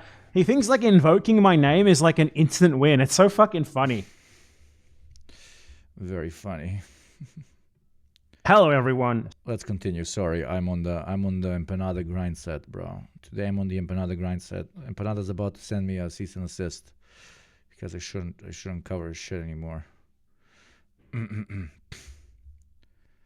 Hello, everyone. So let's talk about how Ethan Klein was incredibly, blatantly, and obviously racist. Hitler moved to Argentina. Bad Empanada lives in Argentina. Coincidence? I think not. Against Arabs in his debate with Hassan Piker. While has Bad Empanada been on the program? Twice, my friend. Twice. And I've been on Empanada's show twice. We even debated. He's so unhinged. Yugopnik, Bad Empanada. Insane debate. Debating Yugopnik. Debate. Yugopnik versus Bad Empanada round 3. Who hates Zionism more? We raised $65,000 for Gaza. Yeah. Yugopnik solves free will. I love whatever he has me on. He's like, we're debating. Legend. His crew member and researcher, Abdul Ayad, who likes to frame himself as like the only good Arab and a good representative of Arab people, sat there obediently, said nothing, and actually kept feeding Ethan Zionist talking points to spew. So there was a moment in this debate where Ethan Klein talked about Arabs in this very blatantly conspiration. Thank you, Hakeem, but South African, dude. Thank you very much for 20 months. Oh, is Ethan still on a drug-fueled crash out? I don't know. Maybe. Thank you, NMAC, for 245 biddies. I feel like a child of divorce with the Bed Empanada Hassan stuff. Yeah, like you can still love both of your parents even when they're getting divorced. And respective way, in very much the same way. The only time when it's allowed to be a centrist. That a Nazi conspiracy theorist would talk about Jews. You know, a Nazi would use terms like the Jews. Also, welcome back, Hakeem, but South African. Long time no see. But I see that you had continued the subs, you fucking G. Thank you. And talk about Jews as if they were one like hive mind collective working towards some sort of incredibly negative goal. And this is precisely how Ethan talks about Arabs. A lot of people have been focusing on Ethan's particular comment where he said the fucking Arabs. And he did say that, and that is racist in of itself, but beyond that, the fact that he keeps talking about the Arabs as this hive mind collective who are collectively... Yeah, that's how you dehumanize a whole group of people in order for your audience to be highly prone to accepting any sort of violent military action against them. TLDR... That's liberal Zionism. Responsible for what he framed as this uniform mass expulsion of Jews by the Arabs. You know, like that's the original OG like Zionist pitch that like Arabs either culturally or sometimes I even heard it, genetically have a predisposition towards anti-Semitism. Like Islamic culture is de facto anti-Semitic, and therefore, Jews who have lived there for thousands of years cannot exist there because, again, Muslims, Arabs, and so on just de facto do not view Jews as people. Again, like this is what you do when you want to completely dehumanize an enemy, when you want to completely dehumanize an enemy and pitch wholesale mass murder on them. Is even worse than that. So let me show you the clip here. 900,000 Jews, approximately 700 to 900,000, were forced to become Zionists, not by choice, but because they were forced out. The vast majority went to the fucking Arabs. The anti-Semitic Arabs. There you go. All the Arabs. They all, Yo, there what? you go. Yeah, there you go. What? That's my point. Here's a further demonstration of this. And I don't know if your audience gets this as well, but what you just said earlier is not an accurate reflection of history. It's just How do you know pure that? racism. How do you know that? How do you know that it's not real? Shifting the blame over to the entirety of absolutely Arabs was the blame at of the a time Arabs. when every single Dude, he's literally teleporting to the fucking 9/11 era when he's like, all Arabs hate us Americans because we have a nice burger and big house and green lawn in front of a big house. That is why we must go and annihilate them and install our government and re-educate them. Otherwise, they will forever hate us Americans. Remember when that was a pitch and literally hundreds of millions of Americans believed it and it caused the deaths of millions of Arabs? Remember that? Well, he's doing the same thing. This is the same thing, just applied to Israel. It's the same thing. Because at least the Israelis are not saying that they're bringing democracy to Palestinians. They're just openly saying that they want to completely ethnically cleanse them from their land. single one of these Arab countries Absolutely. with Who their else kicked own them version out? of pan-Arabic nationalism. Okay, so in this situation, a good test is to take these words and shift them about a little bit. What would Ethan Klein think if someone was to say, someone who he doesn't like at least was to say, the fucking Jews forced the Palestinians to become violent? Lol, I always remember this. Yeah, even Ethan commented on this to an extent. the Americans actually know why bin Laden did all of that, or do they all believe he hated that they can vote or something?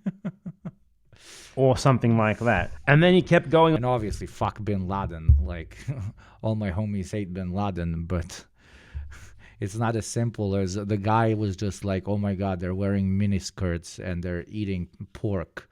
We must annihilate them. It's a bit more complicated than that. On to say, it's called blowback. It was the Jews who did it. It was the Jews. It was the blame of the Jews. Because that is absolutely one-to-one analogous with what he's saying here. Except in my case, the historical facts are actually accurate. And just regarding the historical facts, I'm going to be releasing another video later this week that specifically covers that. I don't want to cover that too in depth here, but in summary, Ethan tries to frame this as some sort of like uniform expulsion by the Arabs of the Jews, because he wants to justify the Nakba, which by the way happened before this, by claiming that it was merely a response by Jewish victims to what was done to them by this Arab collective. You know who did the same thing? Nazis did the same thing when they said that they lost World War I because of domestic traitors that were financially motivated by the Jews. And therefore, the Jew is incompatible with the German way of life and the pursuit of German racial purity and the expansion into the East and into the West, into lands that rightfully belong to them, and therefore there is no room left to negotiate with the Jews because they are counterthetical to the German existence and therefore must be humanely disposed of, quote unquote. Does that like replace Jews with Arabs and apply it to Israel? Does that sound the same, or does that sound the same, or does that sound the fucking same? Oh, it sounds the same because it's the same pitch. It's ethnicity-based fascist doctrine. It's, been there, done that. And therefore legitimize the mass expulsion and genocide of Palestinians by Zionists by Israel. It's an attempt to equate Palestinian with Iraqi, Yemeni, whatever other Arab country that he alleges expelled the Jews, in order to say, well, what do you expect? They did it to them, and all they did was respond to it by doing it back to them, when the Palestinians had nothing to do with whatever happened to the Jews in those other countries, because a Palestinian is not an Iraqi. The Arabs is not a thing. And again, I'll be going into more depth on that later this week. But here, I want to zero in on the way that Ethan Klein talks about Arabs here. It's one thing to say, I guess Arabs did it. That would still be very questionable because historically, Arabs did it. I mean, that's a weird way to talk about it, right? I want to say like Iraqi Arabs who held power expelled the Jews, because just saying Arabs expelled the Jews doesn't make much sense, because there was no such thing as this uniform expulsion carried out by some Arab collective. It was individual countries enacting these oppressive policies on Jews of their own volition, of their own accord, independently, over a very long period of time, by the way, but all of which happened after the Nakba. Yes, and that's exactly why they completely depoliticize particular unfortunate and sometimes very fucked up historical events in order to paint an entire people or an entire category, wider category of people as having motivated those political reactionary causes and not vice versa. It's liberal thinking. It's literally liberal racism. Which they very famously tried to rectify in 1975 by inviting the expelled Jews to come back and get their property back and everything. But the point is, the way that he uses this term, the Arabs, it's literally the same as how a Nazi would use the term the Jews. He frames them as like this collective hive mind conspiring to enact bad things. It's like saying the same thing, like, white Europeans did the Holocaust, right? Particularly Germans did the Holocaust, and different traitor legions of, the occupied territories and the Allied states committed the Holocaust. Therefore, there is no compatibility that can be allowed to exist between Jews and Europeans. So the only way for Jews to feel safe is if all Europeans are expelled or killed, because Europeans will eventually repeat the Holocaust, right? So the Holocaust did happen. Particular Arab nations did expel Jews at particular points in history, etc., due to reactionary policy, different leaderships, and so on. But to take that and then paint a whole continent or a whole wider category of people or of particular religion, etc., as being incompatible with your people and therefore must be exterminated is completely fucking unhinged. Is upon us. And using a term like the fucking Arabs just sort of drives that home, doesn't it? Traitor allegiance heresy, yeah. Absolutely. Like, imagine someone talking about these things in regards to Palestine, for example, in the way that Ethan talked about this so fluidly, like it just came out from him so naturally. Let's say that someone was to say, the fucking Jews forced the Palestinians to become violent, as I said earlier, but now with all the context that I've just given you. As in, not just saying Jews forced Palestinians out, because it's true that some Jews did that, you know, the ones who were in Israel, the Zionists there at the time, most of whom were from Europe, not from Arab countries, they factually did expel and genocide the Palestinians. That really did happen. But to say the fucking Jews did it, as if Jews are like this one hive mind, this one collective, all collectively responsible for it, and not just that, but also, you know, the fucking Jews, that's very different. Isn't it? That's extremely different from just saying Jews did it, or more accurately saying Zionist Jews did it, or Israeli Jews did it, or just Israelis did it, or just Zionists did it. Ethan Klein doesn't make that sort of clarification. He doesn't say the Iraqis did it, or the Iraqi Arabs did this. No, he just says the Arabs did this. Ethan Klein doesn't make that sort of thing. He doesn't say Arab Iraqis did this. He just says straight up, the Arabs did this. The fucking Arabs are to blame. And just to be clear, the fact that he tries to blame the Nakba, which happened before expulsions of Jews in these other countries, on the Arabs is absolutely insane. As if Zionists were forced to do this, like they went in a time machine and did the Nakba, which happened before this, in response to that, and as if it would even like justify that to like expel and genocide this entirely different group of people and take their houses because you were expelled from an entirely different country. Does that make sense? It doesn't, does it? But I'll be going over that in more detail in the video. And ironically, historically, that exact argumentation was what caused, what was used to motivate massive pogroms, mass murders, genocides of all categories. Talk about the wars in ex-Yugoslavia, talk about the genocide in Rwanda, talk about different small pockets of ethnic cleansing and murder in the Middle East, even in Asia, etc., etc. You have a reactionary political party that comes in and points to a very real historical moment when a particular ethnic group or religious group or whatever did a very bad thing to your group, so you use that very, very real and again very traumatic historical experience to motivate your own people to do the same thing, if not worse, to the other category. Oh, that other tribe worked with the the European colonizers and they did shitty stuff to us in Rwanda. Time for us to get our machetes and fuck them all up. Oh, the Ottomans and the Ottoman collaborators occupied us for 400, 500 years. Let's now go kill all the Bosnians because they're, remnant Muslims in the Balkans, etc., etc. This has been used 5 billion fucking times, and it's a massive red flag because it is ahistorical. It is not how people work. And it is exceptionally fucked up because you're killing John over something that Mike did only because John and Mike look the same or believe in the same God or are members of the same tribe. Like, the fuck? Why are you killing Mike over what John did, bro? The fuck?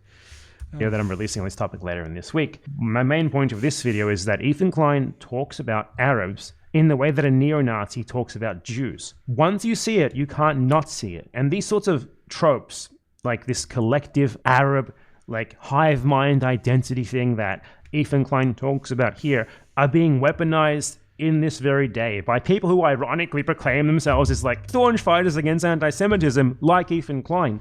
And very often when it's younger people, the very same people that were like, how the fuck did everybody believe George Bush, that this is like a pan-Arabic Muslim conspiracy that led them to do 9/11. They all hate us, etc., which led to the deaths of millions of Arabs from all different types of Arab states. Like young people will point at that and be like, man, the old people were so fucking stupid for listening to the Bush era, 9/11 era propaganda. And then they get fed the same type of propaganda when it comes to modern Arabs or specifically Palestinians in Israel. And they're like, yeah, that makes sense. Like they just hate the Israelis because they have a beautiful, developed Western, adjacent country, and they don't want them to be wearing miniskirts, and they just genetically hate Jewish people, and that's why they want to exterminate them. Like, you're falling for the same propaganda that your annoying boomer dad that you fucking hate used to fall for. You're the same. You're cringe as fuck. Thank you, Carly Vinger, Lisan Alburgir. Thank you very much, my beautiful child soldier, which reminds me, an ad is probably about to play in 3 minutes and 45 seconds. So adjust your status, elevate your status as not only a chatter, but into a proper child soldier for $6 a month, or for free through Prime, or by gifting to your fellow ex-chatters, now full-on child soldiers, by oiling me up. Thank you very much. The ad would play in 3 minutes and 25 seconds. Or throw some biddies, whatever, like Mac just did. Thank you very much for even considering it. Elevation, recruitment. The child soldier army grows. Thank you for even considering it.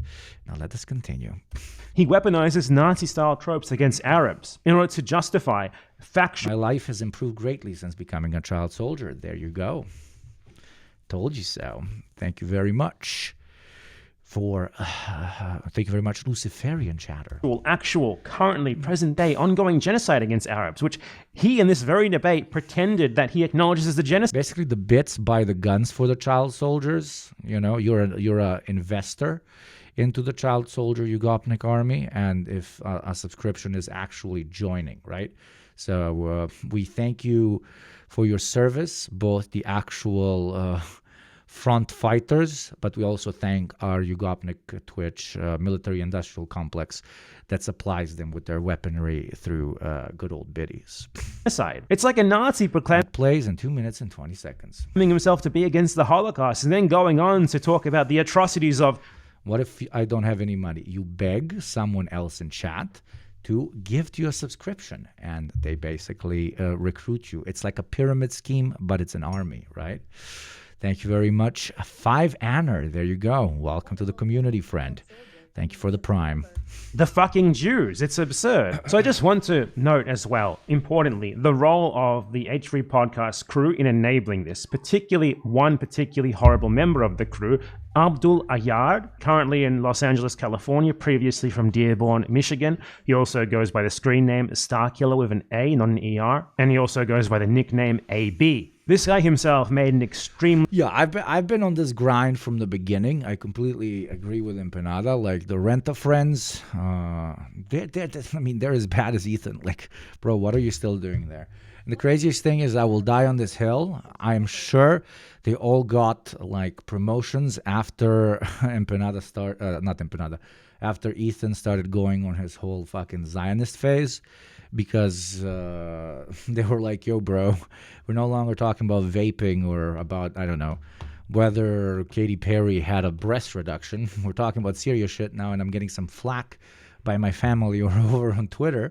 So can I please has salary genocide denier adjustment of 25%, please? Thank you very much, MXG, for giving me another child soldier. And thank you, Stay Mighty, for continuing on your child soldier grind for your 10th month. Fucking lovely. racist video the day after this debate in which he denounced another Arab as a barbarian who does not conform to Zionist standards of what an Arab should be and who thus needs to be denounced as a disgusting barbarian. So let's check that out. Before we watch this, Have you played Oblivion Remaster? I have been told by chat I am not allowed to do this because it is part of protest in support of Palestine, so I have not played yet. And I do not have a gaming PC to, RR the game, because I'm a lowly console peasant, so I haven't been able to RR it. But I'm buying Expedition 33 because I finally finished Kingdom Come Deliverance 2, and what a fucking ending. What a fucking game. 195 hours. I played every single side quest. I did absolutely fucking everything that game allows me. It is now officially in my top 10 best games ever played. I fucking loved Kingdom Come, and everybody's saying that the Expedition is really good. I know it's a French game, but it's like JRPG styled.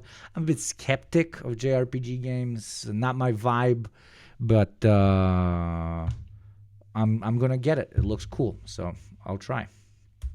I want to be clear here. Don't spoil KCD2. No, I'm not spoiling anything, my friend. The only thing I'm spoiling is that it's a great game and has a great ending. On Abdul Ayad's role in this podcast. Abdul is a researcher. Like, his job is to sit there and send articles to Ethan, which Ethan receives on his own little laptop. Yeah, Ethan's known for this. Didn't Ethan hire a Ukrainian lady only so that she can say Hassan bad because takes on Ukraine not good? And now he's got like an American guy, but the way America works is even if you're like the 7th generation immigrant, you can still call yourself, where 200 years ago your great grandparents came from. So he got, this guy, he got himself a Ukrainian, he got himself an Arab, and he can, just switch the screen over to them and ask them, do you agree with my take? Am I like a good guy, and am I really smart on this complicated opinion? Haha. And then Ethan recites. So whenever you see Ethan recite an Israeli propaganda article verbatim, there's a very high chance that Abdul here has sent it to him. And Abdul is someone who constantly claims to be pro-Palestinian, anti-Israel. He's a staunch advocate for the Palestinian people. And then he sits there in silence as his boss says stuff like the fucking Arabs, as his boss just spouts Israeli propaganda verbatim, saying nothing about it, not opposing it at all. He has absolutely nothing to say about it. But what he does have is a lot of heat for what he sees as bad Arabs. Not good Arabs like himself, but bad Arabs. Ones who are actually really pro-Palestine. Ones who call out the shit that his boss says and does to advocate for the genocide of Palestinians. Check this out. Doing a good job, man. You're doing a good job. And he Lebanese, I don't know, brah. He's American. Job, I'm sure Zionists love you. I'm sure they love you as an example of us Arabs being fucking barbaric. As every fucking person on the internet and every person in the world wants to prove that we're nothing but fucking barbaric animals. You're doing a great job, man. You're doing a great job. Okay, so that is Abdul Ayad right there, known as AB/Starkiller, denouncing another Arab for not conforming to Zionist standards of what a good Arab should be. Now, to be clear, a Zionist standard of what a good Arab should be is dead, enslaved, or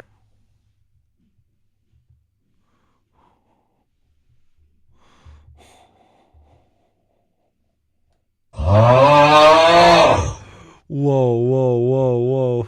That was good. Now, to be clear, a Zionist standard of what a good Arab should be is dead and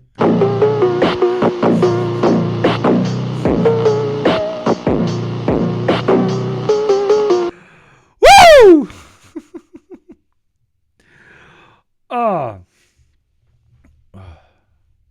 I'm Latino first generation on my mom's side and second generation on my dad's side. Even I don't feel comfortable talking about my home countries.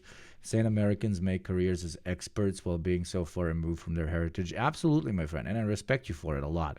Have you seen 500 white dudes that are experts in China? Sometimes they don't even have heritage from those places. And don't get me wrong. Living in an international country and having a heritage from another place is very fucking cool, and it's something that you should, keep if you really fuck with the culture of the OG place you came from, etc., etc. But when it turns into, you being able, as you beautifully put, Stebun, if you go to the lengths of, being the local expert of a country that, your parents moved to America from, or like 2 generations back moved to America from, makes you look to the rest of us that are not in the States, like a very silly, weird LARPer guy. Like you're LARPing a nationality to an extent. Sure, you have a lot of lived experience of what it is like to be Mexican, Brazilian, Ghanaian, French, Croatian, whatever the fuck, right? Nobody's denying that part, but you still are not living in the material conditions in that country, so you don't understand as many of the very much more complicated nuances that exist there. So stop acting like a fucking local from Buenos Aires while living in Kentucky, is what I'm saying. Okay, you can still be an American Argentinian, okay, but you don't know what it's like in Buenos Aires when you were born and spent your whole life as an Argentinian in Kentucky. I'm sorry that a non-American has to be a little semi-aggressive on this, but it's different. Diaspora and, people still there is different. And I'm a fucking immigrant, right? Like, I'm a fucking migrant. It's still in a very similar Balkan country close to my own, but, enslaved. It's LARPy. It's fucking LARPy. It is fucking LARPy. Or at least on the other side of the world, to the point that they're not their problem anymore. So he's basically saying there that you are a barbaric Arab if you at all are actually opposed to them, if you call them out or anything, if you're not just obedient and silent as he is in every single H3 podcast episode, if not openly, because he does actually speak up quite a bit to be a token Arab for Ethan's Zionist propaganda. This man, to be very clear, he sat there in silence as Ethan went on that unhinged rant about the fucking Arabs. He said absolutely nothing. In fact, you can bet that during that moment, before and after it, he was straight up sending Ethan Klein's Zionist propaganda articles to read verbatim uncritically, which attempts to justify the genocide of Palestinians, who, are Arab. But hey, he's one of the good ones. He's showing the Zionists that Arabs aren't all barbaric. His aim seems to be the last one standing, the last one to be killed, the last one in select.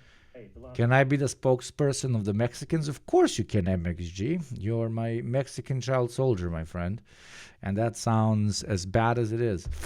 They don't get to experience the awesome IDF packages like the rest of us. Exactly.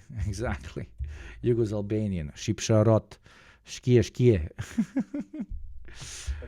Critically, which attempts to justify the genocide of Palestinians, who, are Arab. But hey, Says Bulgaria in the EU a better economy than Serbia? It's basically the same thing, but Bulgaria has very low unemployment rates, like borderline non-existent unemployment rates. I think something weird is happening to the video and audio. Is it? Shit. Is it? He's one of the good ones. He's showing the Zionists that Arabs aren't all bad. Yeah, it did. The fuck? It did. His aim. See? One moment, chat. The fuck. Seems to be the last one standing. Why did that just happen? Fantastic. 1 second. We are experiencing technical difficulties. Okay, audio input. Fault. Maybe.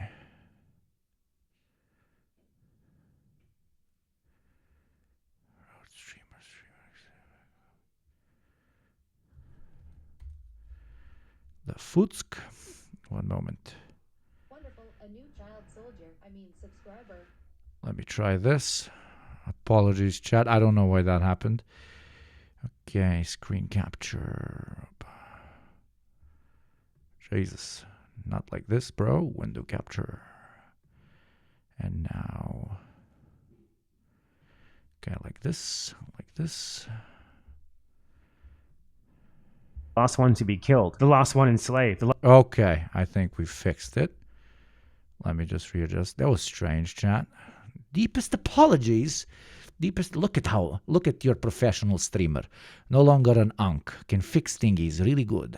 Okay. Now we should be back. Sounds good. Apologies, chat. Seriously, sorry.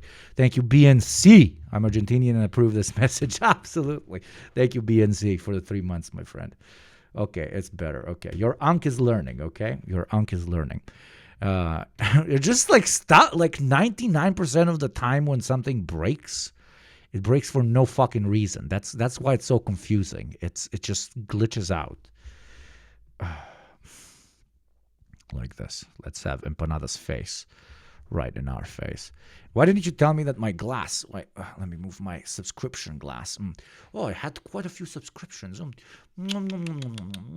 I know it's cringe to you, but it's so entertaining for me to do it. All those beautiful child soldiers for me to consume. Oh, and I leave my glass right there. Very nice. Thank you very much, Soiled Pant, for the Prime sub. Welcome to the Child Soldier Army, Daddy. Chat frozen too, by the way. What the fuck happened? Chat is also I'm losing my mind. This is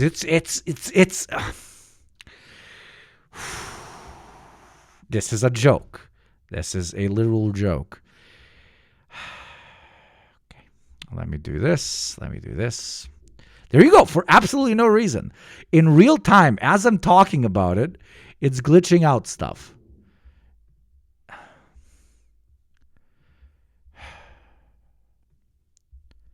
It's just like the life of us. Hassan was right. It's the hardest job in the world. It's literally the hardest job in the world. God damn it. Mega chat. Like this. And I have to move it. Order. Move to bottom. There we go. Is it moving now? It's moving. Thank you, Margaret, so much. 3 months till I have my anti-jihad baby. Absolutely. By the way, because now we have like long-term subs, I am working on a new emotes for the long-term subbers. You're gonna have more and more advanced child soldier emoticons, so it's gonna be very cool. Yeah, bro, I'm Irish because of my grandgrands. Escaped the famine. Ignore the fact that my other family controlled a fort as an occupier on the same land. Nah, bro, I'm English. And pandas for the 16 months. Let's fucking go. I realize why the daily sub thing doesn't always go up. It's when people are subscribers and they just post like share that you've been a subscriber. Is one thing. This thing, the daily goal goes up when a new sub comes in, or somebody that hasn't yet clicked the button clicks the button. That's why it doesn't move. Canned Merket, Romani child soldier here. Thank you for your service. Thank you for your service as well, and welcome to the community, my friend.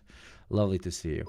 Thank you for the biddies, NMAC. Road to 10,000 bits donated. Fucking G. Thank you.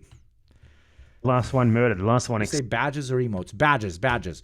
The one next to your thing. I'm really proud of our badges. Like the way that the kid literally ranks up is pretty weird and pretty chill, and surprisingly not against the OS. I asked my Twitch guy, because I'm a partner and I have a Twitch guy that I can DM at any time. So yeah, new badges incoming. Anyways, sorry for the slight interaction. Thank you, McJin, for the biddies and buying some guns for the child soldiers. Let's continue our Empanada stream.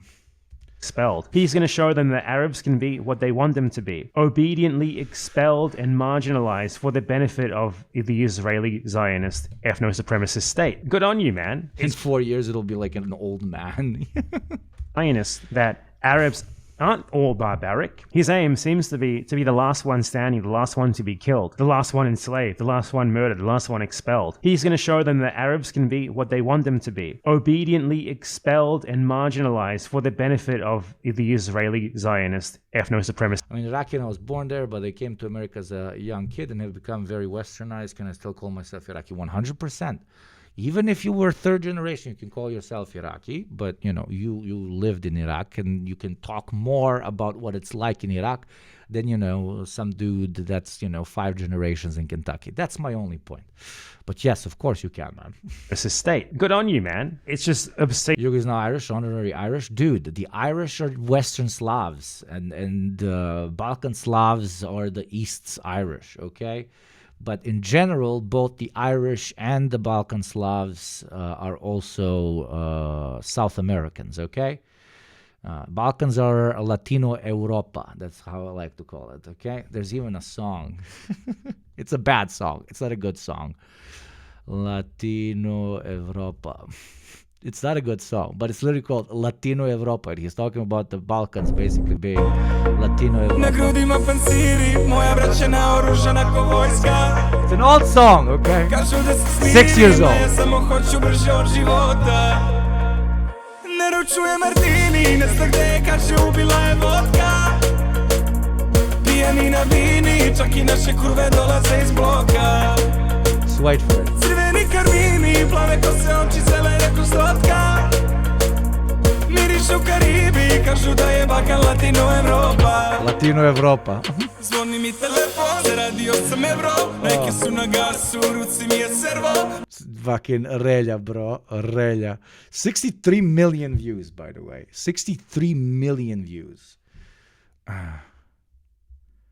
Or like songs like this. Like if you weren't hearing, in this case, Serbo-Croatian, like you would not guess like... Sobi. Tebi u srcu je hladno, ubila si mene tako mlado, leto je.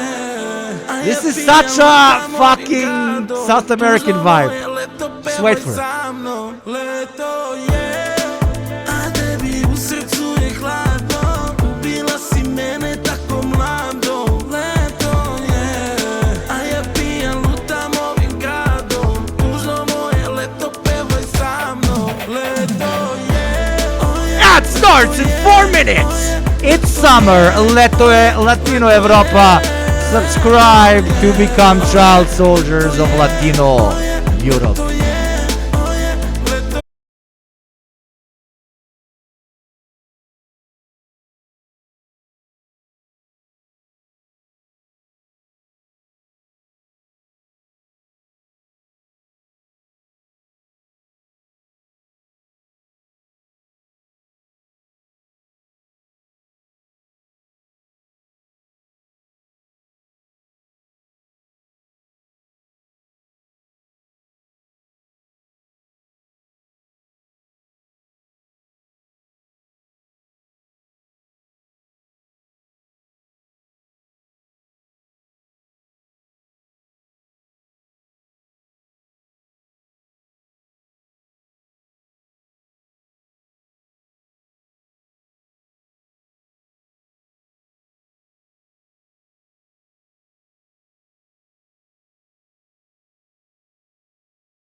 barbaric or not. Little palate cleanser, and now we're going back to this fucking guy is a paid shill for Ethan Klein. Racist to use Zionist standards for what constitutes barbaric or not barbaric from an Arab against an Arab person. Honestly, that is absurd.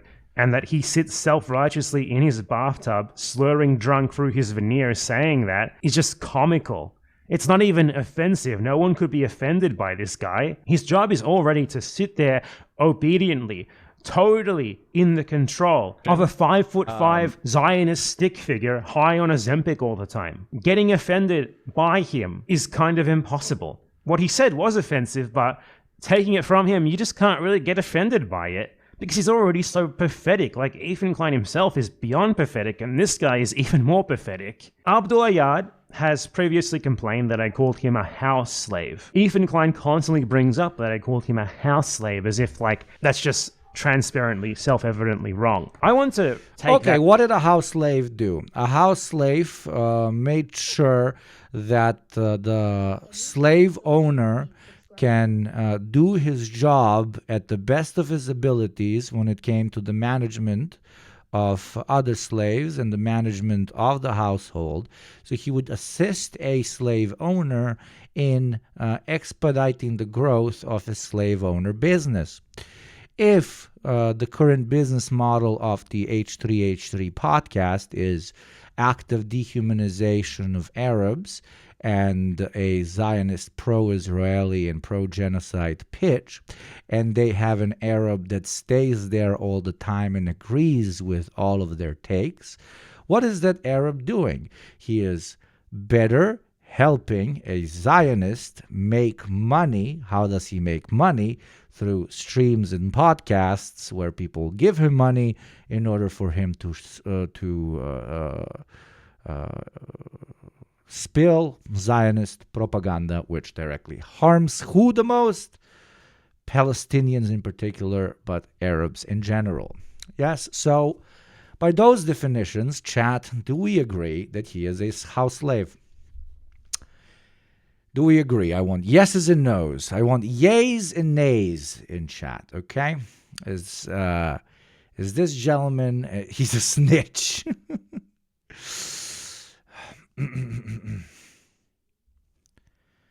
We have almost exclusively yays. Worse because he's doing it voluntarily. He gets paid. He gets paid.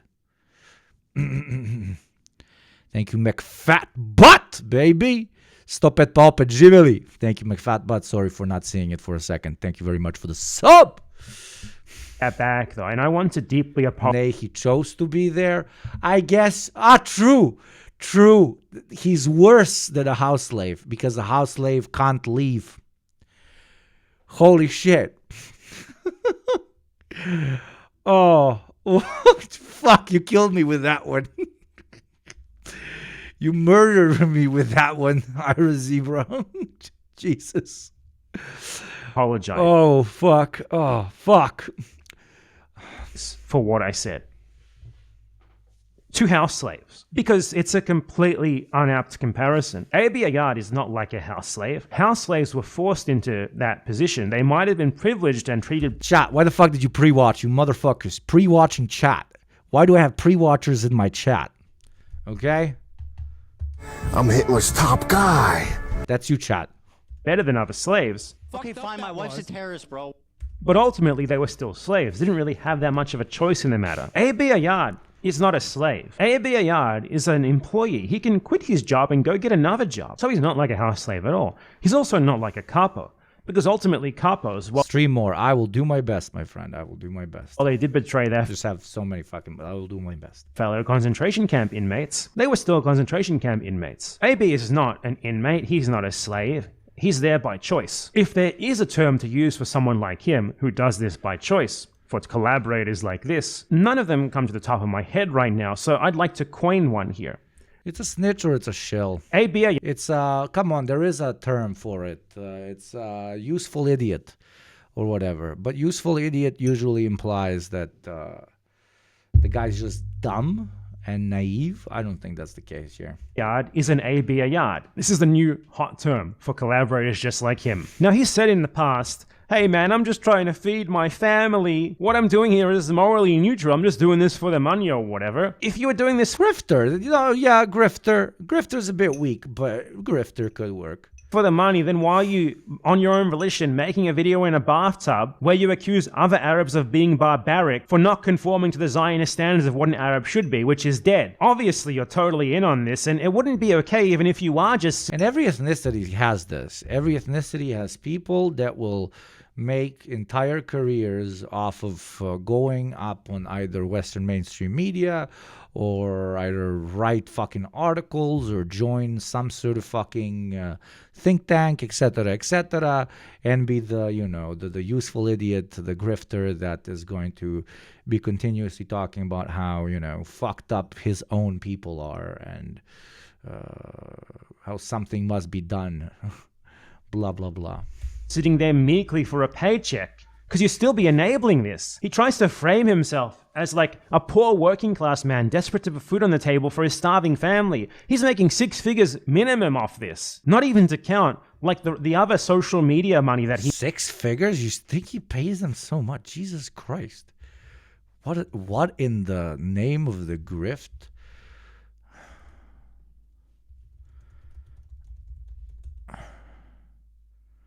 Six figures is between $100,000 and $999,000.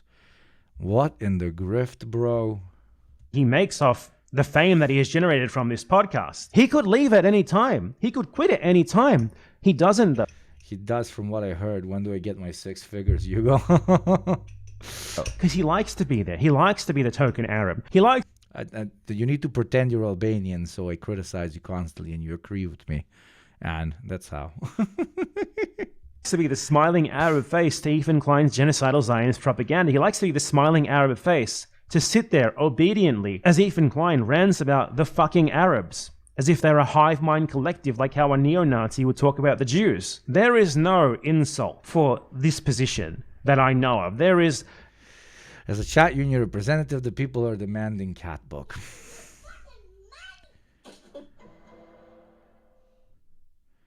Comrade Yugopnik, you have done a great job representing our glorious nation and socialism with Chinese characteristics, and we appreciate your efforts. But there's been talk about rebelling to get the cat book. Would you please quell their concerns? Oh my God, Xi Jinping, no, please, no. We haven't had the cat book in forever. I will no longer recruit child soldiers unless we get the cat book. Listen, hit today's daily sub goal, and I whip out the cat book. Is that fair? Because that will tell me that you guys actually care about the cat book. And I even have the cat book next to me. That's the crazy part. Nothing that I would use to aptly describe someone in the situation that he is in. He's a collaborator, sure, but that's not an insult. It's just sort of a statement of fact. And he and Ethan will complain that I'm saying this about him. They'll say to the son, oh my God, but we don't negotiate with a terrorist. Well, take it or leave it. Here is the cat book. Daily sub goal reached. I'll show you some cats because you guys care about that more than about politics, which makes sense. Called AB a house slave. He called him a collaborate, all of this stuff. Can you guys guess that I worked in marketing at one point? Hugo, I need you to see something. What, my friend? But they can never actually...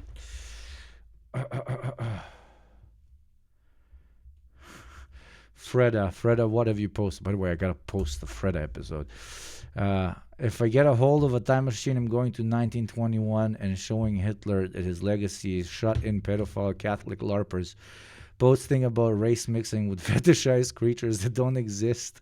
The rest will take care of itself. Race mixing with elves would still be bad just as regular race mixing. Incredible. Fucking Freda, the fucking G. Legend. Okay, let's continue. And I'll hold a cat book like this just to intimidate the shit out of you. Okay, like this. Okay. They explain why that's wrong. They can't explain why he's not those things. Because he is those things. I can explain why he's not a house slave. I already did. He's worse than a house slave. Way worse. But they'll never try. They'll never try to refute me. They'll just repeat what I said as if it's self-evidently wrong. As if you shouldn't be allowed to say it. Yet I can explain perfectly, precisely how it's accurate. So, yeah, Ethan Klein talks about the Arab... Fred, and you're the only reason I even use Twitter. Yeah. You know Best D Marks? Of course, I literally know him. Yeah. He's fucking awesome. He's fucking awesome. I knew him before he started posting on YouTube. He was a big Twitter guy. And now he makes some of the best fucking videos. Period. Arabs in the way that a neo-Nazi talks about the Jews. And this is extremely worrying and terrible because these sorts of conspiracy theories, these sorts of anti-Semitic tropes are literally... Because I'm wearing a mask. This cat will die unless daily sub-goal is reached. You have 20 seconds to reach daily sub-goal or we kill cat, yes. The Separatist Republic of the Northern Caucasus Legions has kidnapped 17 Western cats. This cat only speaks English. It is disgusting. We shall liberate it of its life unless we are returned to our proper sovereign nation state, which we can buy back for exactly 28 gift subs. Thank you, Abortion Out, for the gift, you fucking legend. Oh, Barry has been intimidated. Good. American dogs, be as smart as Barry and save your cat. What the fuck am I doing?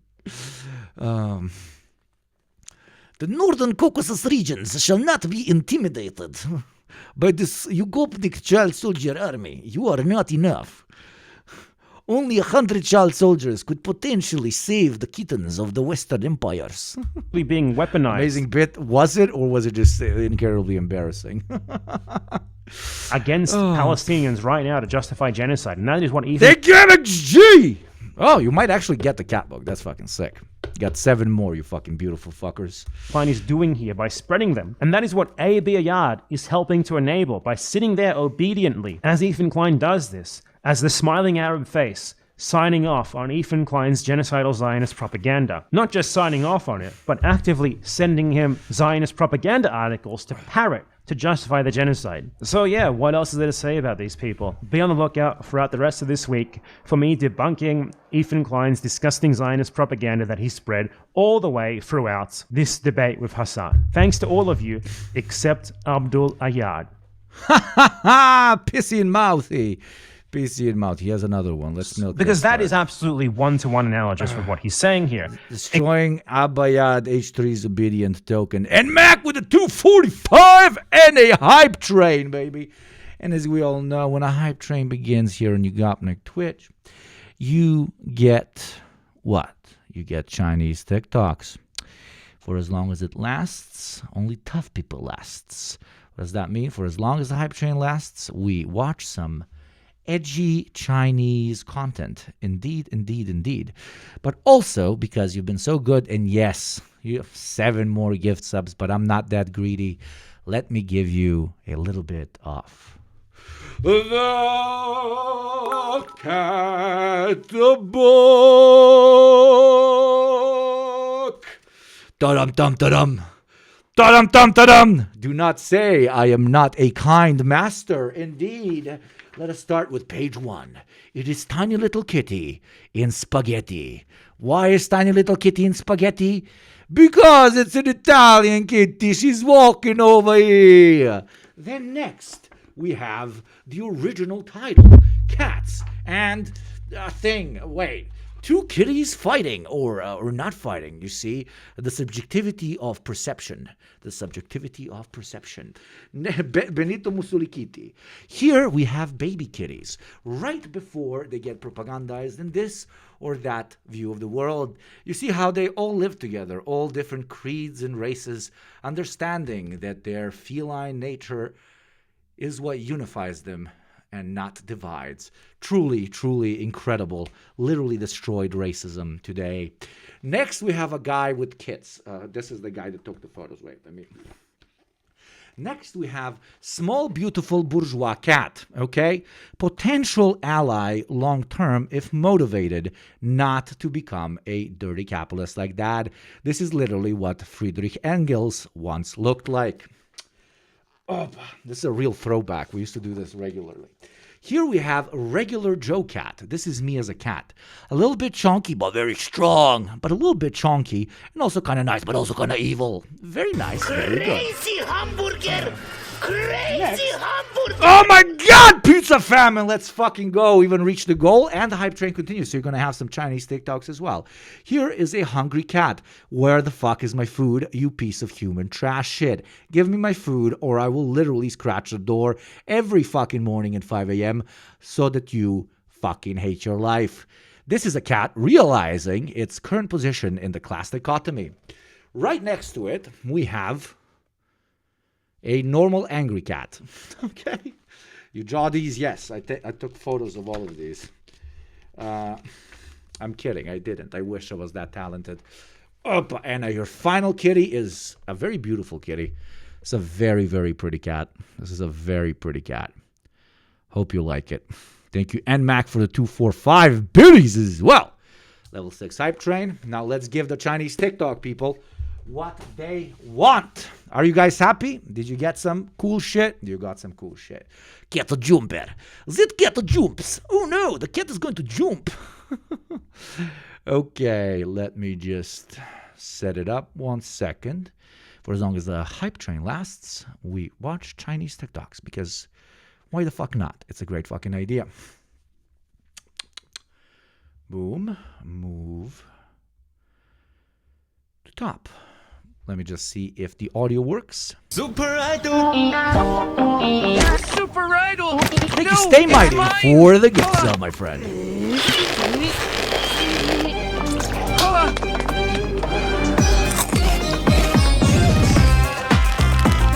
Oh, jeez! What the fuck? Super Idol! Welcome to China.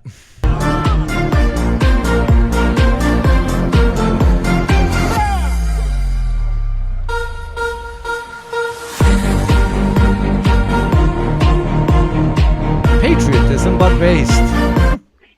That's why I love when people say, "But so what? You guys just want people's cops?" Yes. What the fuck?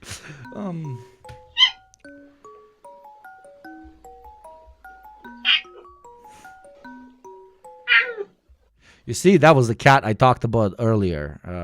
Not fed is going to wake the shit up out of you. Also, they're evolving, and it's very scary. Hype train, come on to 6 levels of fuck! Oh, okay, you missed it, but I'll give you a young Chinese influencer on TikTok who speaks English has made a fascinating clip directed at the American people. And the first time I saw it, I said to Chris, we got to play this for Professor Mearsheimer. We got to have his comments on it. So it's 1.5 minutes long, but it's in English and it's fascinating. And I want to discuss it with you after we watch it together. Chris, cut number 20. They rob you blind and you thank them for it. That's a tragedy. That's a scam. That's why I'm saying this right now. Americans, you don't need a tariff. You need a revolution. For decades, your government and oligarchs ship your job to China. Not for diplomacy, not for peace, but to exploit cheap laborers. And in the process, they hollowed out your middle class, crushed your working class, and told you to be proud while they sold your future for profit. And yes, China... Wait, why China man makes sense? What the fuck? I thought the man from China always communism. Money. But we use it to build roads, lift millions out of poverty, fund healthcare, raise living standards. But what about... but at what cost? We reinvest in our people. My family also benefit from it. You see this? Let me give you a little bit more fucking shit talk.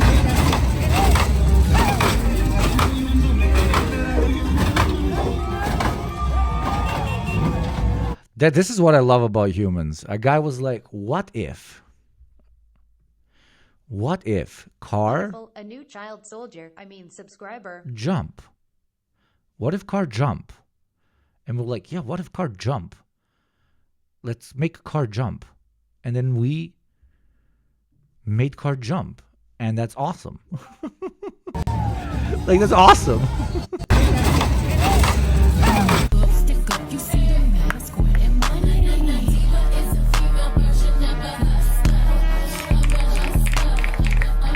Thank you, So Lucas. And thank you for the hype train, guys. 28 sub gifts, 275 bits. Not bad for an honest day's work. Thank you, Exo Lucas. What should I name the child?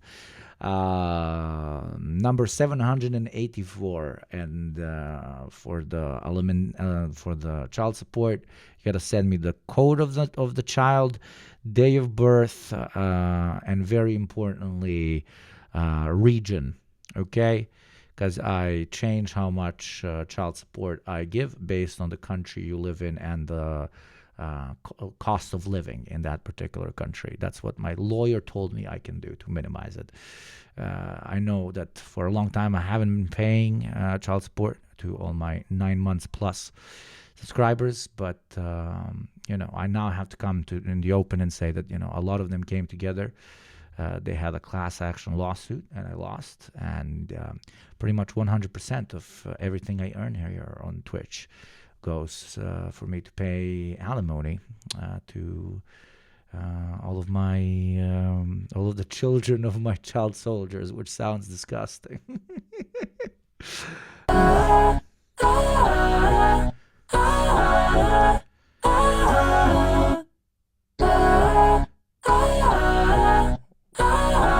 What's happening?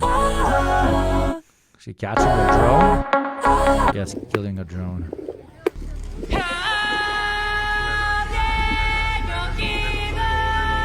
OK， 可以了，对。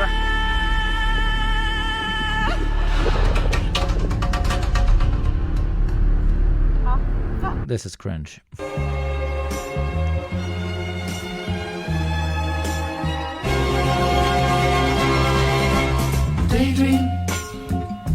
Nice.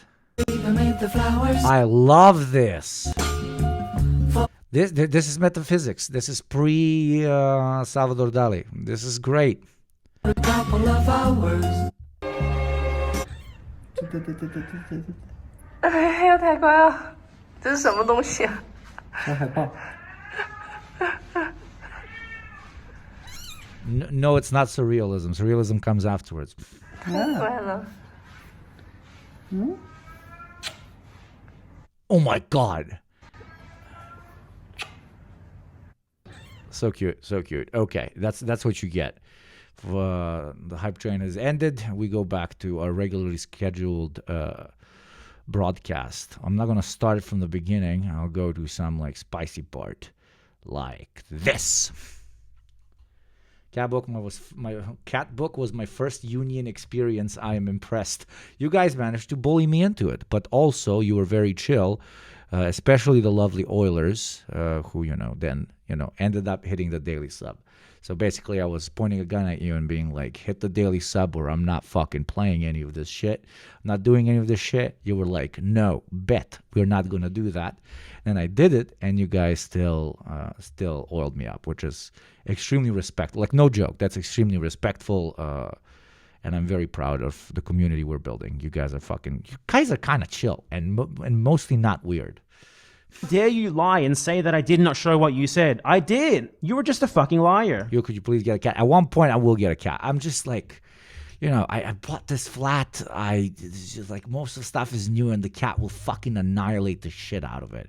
So I'm being kind of petty. I'm being kind of the opposite of what I'm preaching against. I'm being a consumerist idiot who is not, giving himself, a beautiful experience of having a cat, of being a cat dad, because I care about stuff too much. So this dude was saying, really nasty shit. The fucking paycheck, AB? Fucking pussy. People are trying to. That's not nasty shit. That's not nasty at all. You do Zionist propaganda for a paycheck. That's just blatantly true. That's what you do. Your job is to sit there in silence as Ethan Klein reads off the Zionist propaganda like the Israeli propaganda articles that your job is to send him. You're the researcher, right? That's what you do. Frame it like he's saying he's going to R-word my mom and sister. That's not what he's saying. That's not what he's saying. He's being an asshole, but I don't need that extreme. I don't need that. I don't need you guys to be that extreme. Yes, he said something like, the translation is something like, fuck your sister, fuck your mom, whatever. By the way, Millhouse, if you're watching, Someone was in my chat and wanted us to talk and said, give him some grace. He's going through something with his mom. I said, I don't know what's going on with his mom. Is he reacting to his own video? I thought I was the only one that does that. But I'll pray for her. I wish her well. Wow, you're so special. Why don't you address the substance of the criticism? You notice this is a diversion tactic, right? He tries to turn it around to look, I'm so nice to this guy. He was so mean to me, but I'm so nice to him. You see the comparison between us? He's this bar. Have you seen Baz Dimas's PFLP video? It's really great. Not yet. I got it on the list. On Theory Stream Day, we'll probably watch it. Barbarian, confrontational Arab, not like me, the subservient, nice Arab. And he uses this as an excuse to avoid the actual criticism, which is, you are paid to enable Zionist propaganda. In fact, you're paid to do Zionist propaganda, given that you feed it to Ethan yourself. That was the criticism, that some insult is thrown in after that. Yeah, but the way he sleeps at night, Empanada, is he tells himself that he's not doing Zionist propaganda, but that he's countering real, true, Arab anti-Jewish bigotry and other bullshit, etc., right? Like, he's doing what we call in the industry, in materialist analysis, self-orientalization, right? He is self-orientalizing to a point where he genuinely believes that his own quote-unquote people, even though this guy's a fucking yank, I don't know why he gets to talk about what people are experiencing in Lebanon or in Palestine, but okay. He self-orientalizes to the point of being like, yeah, my people are really savage, so now I gotta be, the non-savage version in front of all the good white people so that they change their opinion on the rest, or in the worst case scenario, call me one of the good ones, quote unquote, so that, I can continue. So I did a lot of self-orientalization when I was younger. It's very cringe and it's very bad, but I never made money off of self-orientalization and the direct contribution to the mass murder of quote-unquote my adjacent people. Doesn't change anything meaningfully. You avoid the criticism explicitly by framing yourself as the rational, good Arab who conforms to Zionist standards of what an Arab should be, and this other guy who displays actual emotions regarding... It's a combination of those two things. A heavy self-orientalization and a very good paycheck from Ethan. That's it. That's it. He found a grift and he's milking it. He's going to be very disappointed because once... guess what? Once Ethan gets tired of the whole Zionism stuff being fully platformed, guess who he will no longer need?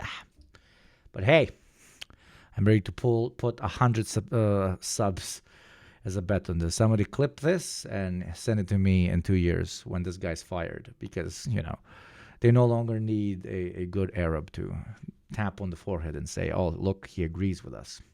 Regarding the Palestine and Lebanon issue, regarding Israel genociding these countries, who clearly actually cares, who insulted you for your role in spreading Zionist propaganda, you frame him as a bad, barbaric Arab, while ignoring his actual criticism, which is what I said, him claiming correctly that your role is to spread Zionist propaganda and that you do so for a paycheck. All of that is true, and you avoid it completely with this dishonest bullshit about how nice you are, in contrast to that mean asshole, how mean he is to call you out for something that you factually do. You assist in the genocide of babies and children. Your job is to help Ethan Klein spread propaganda, enabling that. You can't turn this around into being, look how nice I am and look how mean he is. You slimy fuck.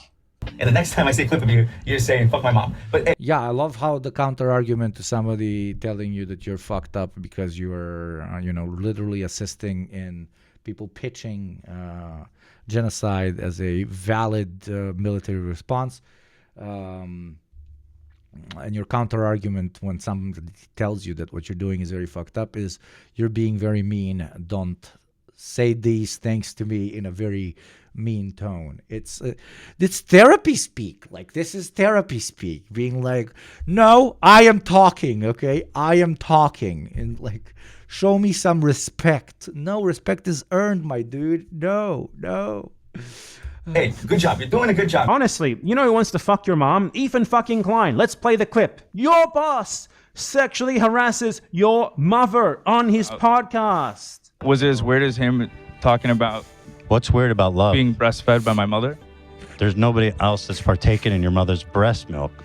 that loves you the way that I do. And that is a special... What? What do you keep pointing to me? I'm because you're just smiling. You're so happy. Yeah, I'm happy thinking about it. Yeah. It's a good, positive What memory. did it taste like? I never tried it. Sweet, salty. Salty. I love... This is the...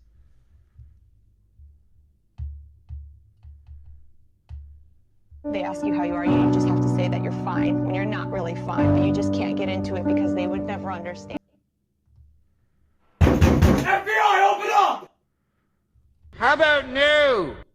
Disgusting. Like, take a compliment battle and turn Blizzard it into sucking on my mom's behavior. tits. AB posted a Mother's Day picture of it. The comments were, I didn't quite understand. I can help you. I'd love to help you, Okay. actually. All right.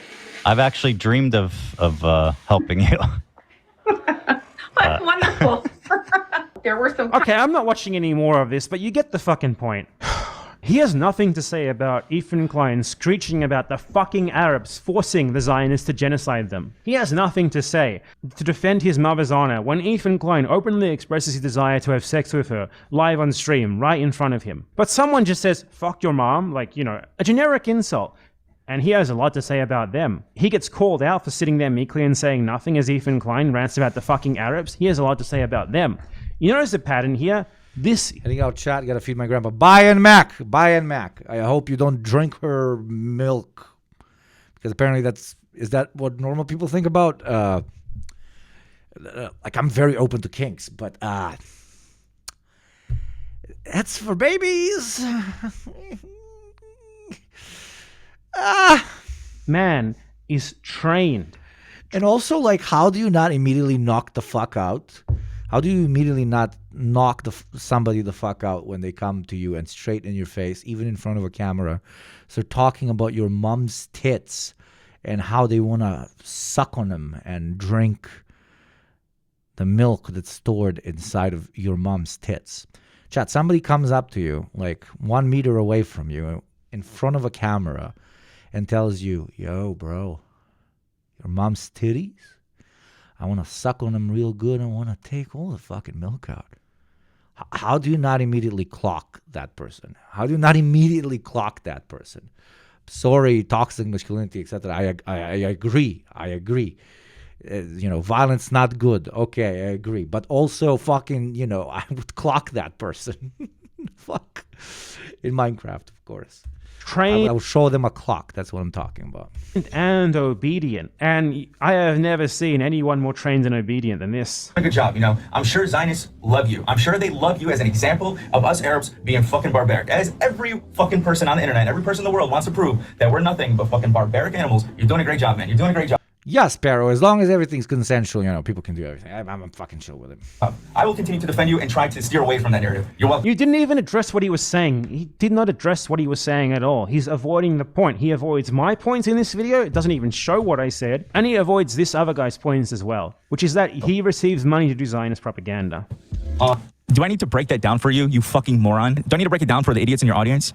I'm giving you guys the benefit of the doubt by thinking that there's no way possible y'all are that stupid. There is no way possible that you could have seen that. This is the most American guy I've ever seen. And thought that I was saying that any Arab who is anti-genocidal is barbaric. Because it is so clear. It's clear what you were saying. We know precisely what you're saying. Well, let's see your explanation for it, because I know why you said it. What I'm saying. I am saying I'm defending him. I'm defending him because I don't need people to... You're not defending him at all. You're not defending him. You said verbatim. Zionists love you. They love you because you're an example of us Arabs being barbaric. That is what you said. You don't get to fucking drive that back and claim that you were defending him, you lying fucker. To weaponize other Arabs against me. Yes, he said nasty shit. He said fuck you. I don't... You're not even addressing what you need said. people to say that he was implying that he wanted to... You said that he was a great example of a barbaric Arab to be used by the Zionists to justify genocide. R-word my mom and sister. I don't need that. But you took that and you You're want lying about that. to spin this narrative that I was saying that all Arabs who are anti-genocidal are barbaric. What a piece of shit you are. Yeah, you look at this Arab who's calling you out for being a professional genocide justifier, 4 days a week. That's what you do live on stream. And in response to that, you said that he was a great example of a barbaric Arab, according to Zionist standards. That's... Come on. You don't need more fucking receipts than that. Like, holy fucking shit. Fucking self-orientalizing grifter bitch. That's it. Like, next, let's skip forward. Something more interesting. See this next clip or some shit.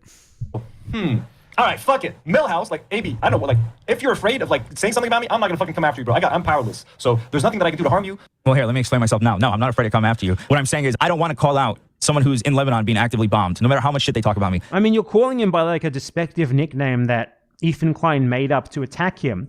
Ethan Klein, a Zionist defender of Israel, who defended... Wait, so the other guy that he's calling an example of a barbaric Arab is in actual Lebanon? And he's giving his hot takes about the perspective of somebody being bombed in Lebanon from LA. My guy, my dude.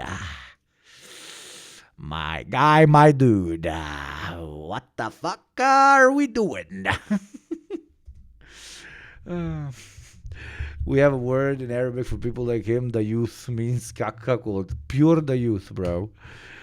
Public the youth, even. Public the youth. Like, sits in front of like 100,000 active viewers and has his boss say, "Hey, Arab boy, do you agree?" And then the camera pans on him, dude. He's doing live ideological cuckold porn. Oh, dude. Israel, while it was bombing this guy's country. Just cucking out his quote-unquote people. You're using the nickname that Ethan Klein made up against him while telling us how much of a better man you are, how you're above insulting him. Give us a fucking break, dude. Even though previously I've seen you defend me, but like I said, the snark. You don't deserve to be defended. You keep trying to make this about like personal insult into personal drama. It's about you helping. Yeah, because these people, to an extent, don't actually understand politics. They don't understand the fact that a world outside of their apartment or their city exists. They've been so content pilled. You need to understand this, Chad. These people, especially these creators, like, you cannot be as content pilled as a content consumer as much as you can as a content creator. It literally at one point becomes a disease. Nothing is holy. Everything is content. And because of the fact that you started believing that everything is content, there is nothing that is kind of outside the realm of what's, what you can touch, what you can turn into content. So when he sees somebody criticizing his takes on, Psychoanalysis Hour with Hugo, when he sees someone criticizing his takes on Israel and so on, he's not actually seeing someone ideologically disagree with him. He's seeing someone that is negatively reviewing his content. And when you're negatively reviewing my content, you are basically attacking me. Because I am content. I am an eternal content machine, void of any humanity. I am a guy on a podcast. That is who I am. Who I am is that. Limited. Dehumanized, self-orientalizing content printer. Okay? So that's why they take it personally. That's why they make it about personal beef. Because they cannot think outside of the prism of content. It's a hole that they not only cannot dig themselves out of, but that they actually enjoy being in. Because it's, at this point, the only thing they know. It's the allegory of the cave, but in reverse. They walk in the cave, and they forget about everything that exists out of it. Because it's comfortable, because it's what gives their grift power. To enable genocide. Got to you too much. Millhouse, I don't know if you'll... That's the true content pill. See this clip. I want to say shame on you for me telling a white dude that he has no right to speak for me as an Arab. Oh, he's a white guy, so what he says can't be true. And then you look at the camera and you say, well, as a Lebanese person, I'm saying that you're a disappointment. You can say whatever you want to me, say however you want it, but to do it in a way in which you side with a white person, Habibi, Oh, you can't ever agree with a white guy? What a great argument! These people are so fucking dumb. He learned this from the best. He learned this from Ethan Klein. Ethan Klein's like, I'm Jewish. Case closed. AB Ayad is like, I'm Arab and you're white. Case closed. I guess I don't have to address the actual facts, which is that I enable genocide propaganda for a paycheck. He's just doing that. That's what this whole video is about. It's avoiding the point. Throwing out schoolyard insults and focusing on like interpersonal insults between the creators to avoid what their fundamental disagreement is, which is him enabling genocide for a paycheck. You're getting too high off the snark cloud, okay? I'm telling you that. I'm sorry, but the white person did way more than, like, he spoke out way more than AB. Yes. So the white person he's talking about is Mike. So what? Yes. You notice how AB puts like he has a fixation with putting up what he believes to be unflattering pictures of people when they're being talked about. So fucking petty, bro. This is him editing this in here. You can tell because it's covering his webcam. So he put this on the screen himself. AB Ayad, someone who had such terrible body image issues that he literally got cosmetic surgery to remove his Arab facial features, dares to do this to other people. No way. Are you fucking kidding me? That is fucking hilarious. Mike from PA. And let's watch the... Okay, here, I'll explain. The problem is the fact that what we were arguing about was him speaking on behalf of my people. As I said, criticize me whenever you want. My people, yeah. They can speak. They cannot speak on the behalf of my people, but I, the chosen person from Los Angeles, can speak on the behalf of my people when I'm talking to a guy that thinks that all of my people are inherently anti-Semitic, bigoted, and genocide proponents. But when the specific argument is this white dude is the Pope of all the Arabs, telling me how Arabs feel about me and speaking on behalf of Arabs is not... He can make that assessment based off empirical facts, based off the literal tens of thousands of people, Arabs, many of them, calling you out for this shit. Not okay. And then Milhouse jumped in and felt like he was going to be the Arab to co-sign that. And that was the... There's no fucking problem there. What? Okay, I'm tired of this. This is boring. Oh God, Empanada never change. Absolutely never fucking change. You fucking... Thank you, Ethan Klein, for paying my rent, my brother. My fucking brother. Yeah, brother. Indeed, brother. Brother, yeah, brother. What is this? I come here before the last election. El President Trump says now go back. The fuck was that? Bro, relax. They're only catching criminals. You'll be fine. Relax, Quartz. They're woke. You're Russian. You'll be fine. Can't believe I got to graduate Harvard despite being a Russian. Wait, why are you staring? No worries. They're random students. You're a femboy refugee. I can finally be myself in America.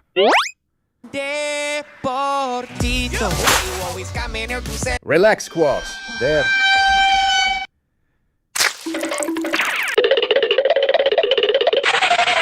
Whoa, there's a better version of America, and they elected liberals 4 times in a row. I'm in heaven. Fuck Canada. Well, my homies hate Canada. Let's invade it and make it 51st state. Is this what normies think politics is? It's so cringe, it's good. At least Trump won't get me here. Climate change isn't fucking real. We're bringing the factories back. Fuck this planet. Have you heard the Thank You Ethan Klein song? Of course, eternal classic, bro. This will be in classes in the future.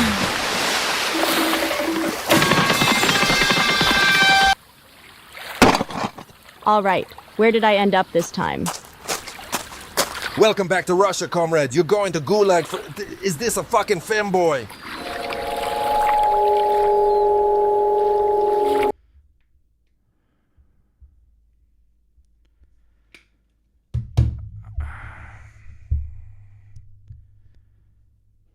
That was very painful. This was exceptionally painful. Okay, debating what women Fellas, find what do... Okay, let's be less painful. Okay, fuck with this guy. Harlan Spinks usually has good takes. Let dad bods or just normal bods or thick bods or abs.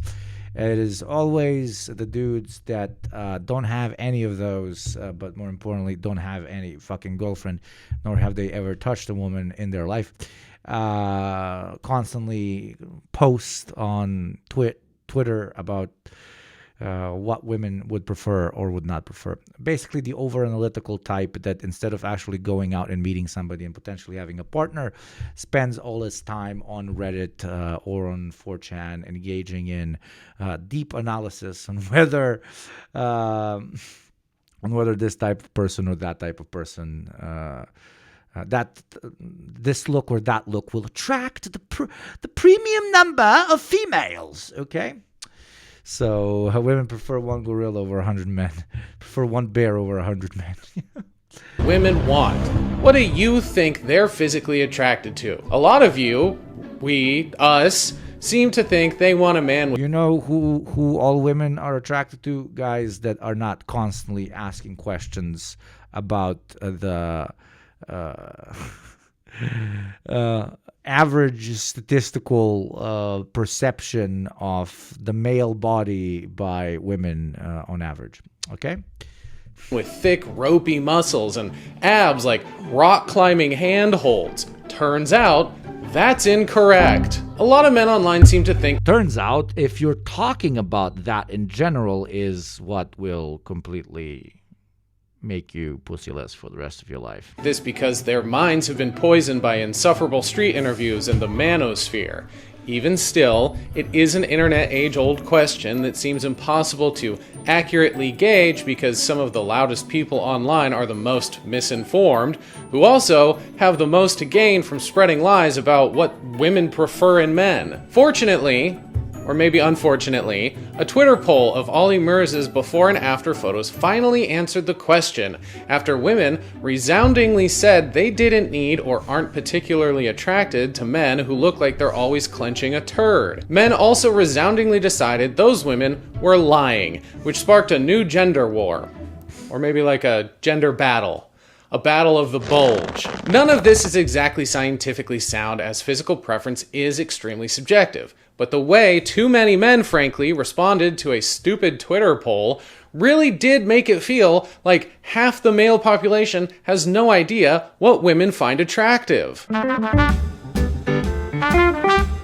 I blame self-help culture, which I blame on the market economy.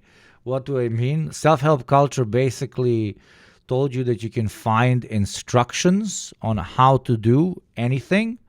And in order for you to set up instructions for, the most complicated thing in existence, life, is by oversimplifying particular things, giving weird fucking analysis, percentages, etc., etc. So the self-help,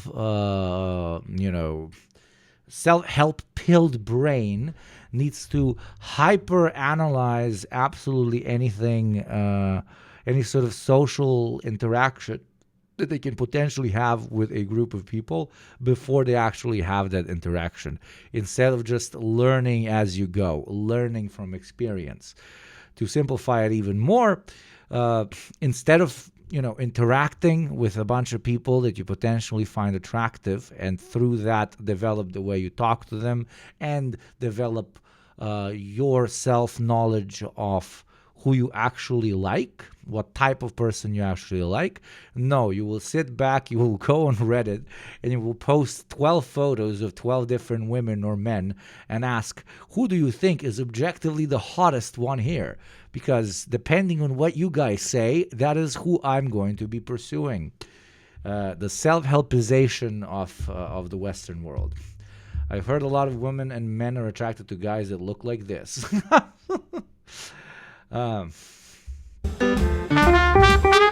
Gamify social interactions, essentially, 100%.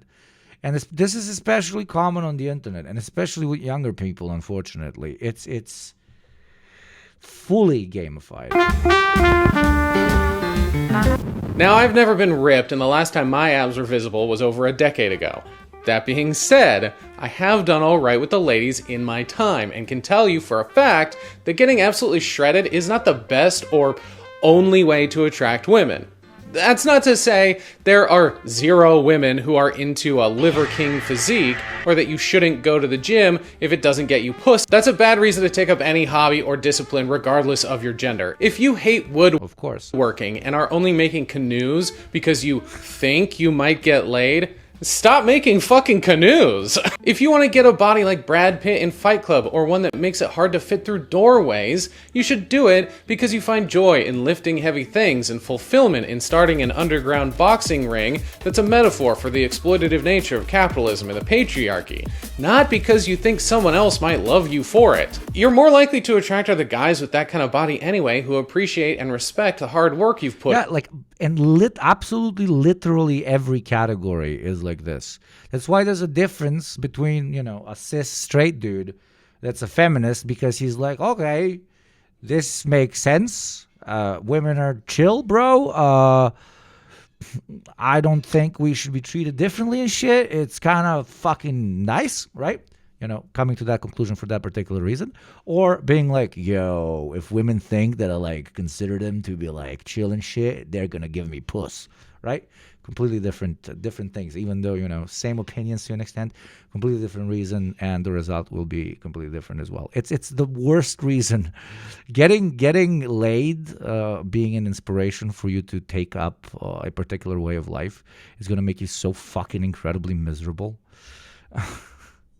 Because there is no person attractive enough that can outbalance just how much self-sacrifice you would need to do in order to change yourself for that particular person. If somebody doesn't like you for who you are, unironically, don't take it personally. It's a green flag. You're not going to waste a bunch of time, have 3 fucking kids, and realize at age 54 that you spend most of your life with somebody you don't really, really care for, or that doesn't really, really care for you. You get what I mean? Like breaking up early, or not even dating somebody that you know is not going to work out, is a fucking good thing. Put in, not because they want to fuck you, although I'm sure that's an inevitability. Working out isn't in service of the female gaze most of the time, because that type of physique appeals to the male gaze. And a certain demographic of men have realized this, and that all the time and money and stored potential energy. Yeah, it's like, it's not even only for the male gaze. Like, absolutely every single hobby or every single thing that you do in life can, to an extent, be corrupted by the reason why you're doing it. Like, everything can be escapism. Even something as healthy as going to the gym and, you know, having a healthy body, etc., etc. If it comes to a point where it becomes a literal obsession, it is no longer a nice thing that you like to do from time to time. It is the reason for your life. So you're losing yourself, bro. He has maybe been all for nothing. Twitter user William Costello posted a before and after photo with a poll asking which physique men and women thought looked better. A guy who looks... An ad plays in 1 minute and 10 seconds. If you think that the physique on the left looks better, gift a sub. If you think that the physique on the right looks better, subscribe yourself. No, sorry. Physique on left, gift a sub. Physique on right, gift some bits. And avoid the ad. Vote with your money on body types, because that is what normal people do nowadays. This is what normal people do. We are weird and we are cursed, and God is dead and he has completely abandoned us. Looks like he loves getting himself a little treat whenever he feels like it, or man who looks sous vide vacuum sealed. 42% of respondents were male. No, both look great. What the? Why is he like attacking the super ripped guy, like vacuum sealed and so on? Good for him. Like, both are fine. Like, live your life fucking great. Like, why the fuck do you give a shit about what the body of another person looks like that you are not like physically, sexually, or romantically interact with? I never got that. I never understood that. Why do people get triggered by someone else because that someone else is fat, or that someone else is skinny, or that someone else is buff, or that someone else is, you know, just a regular looking guy? Like, why do you care so much about like what people around you like, you know, how much body fat they have? It's so fucking strange. It's so fucking weird.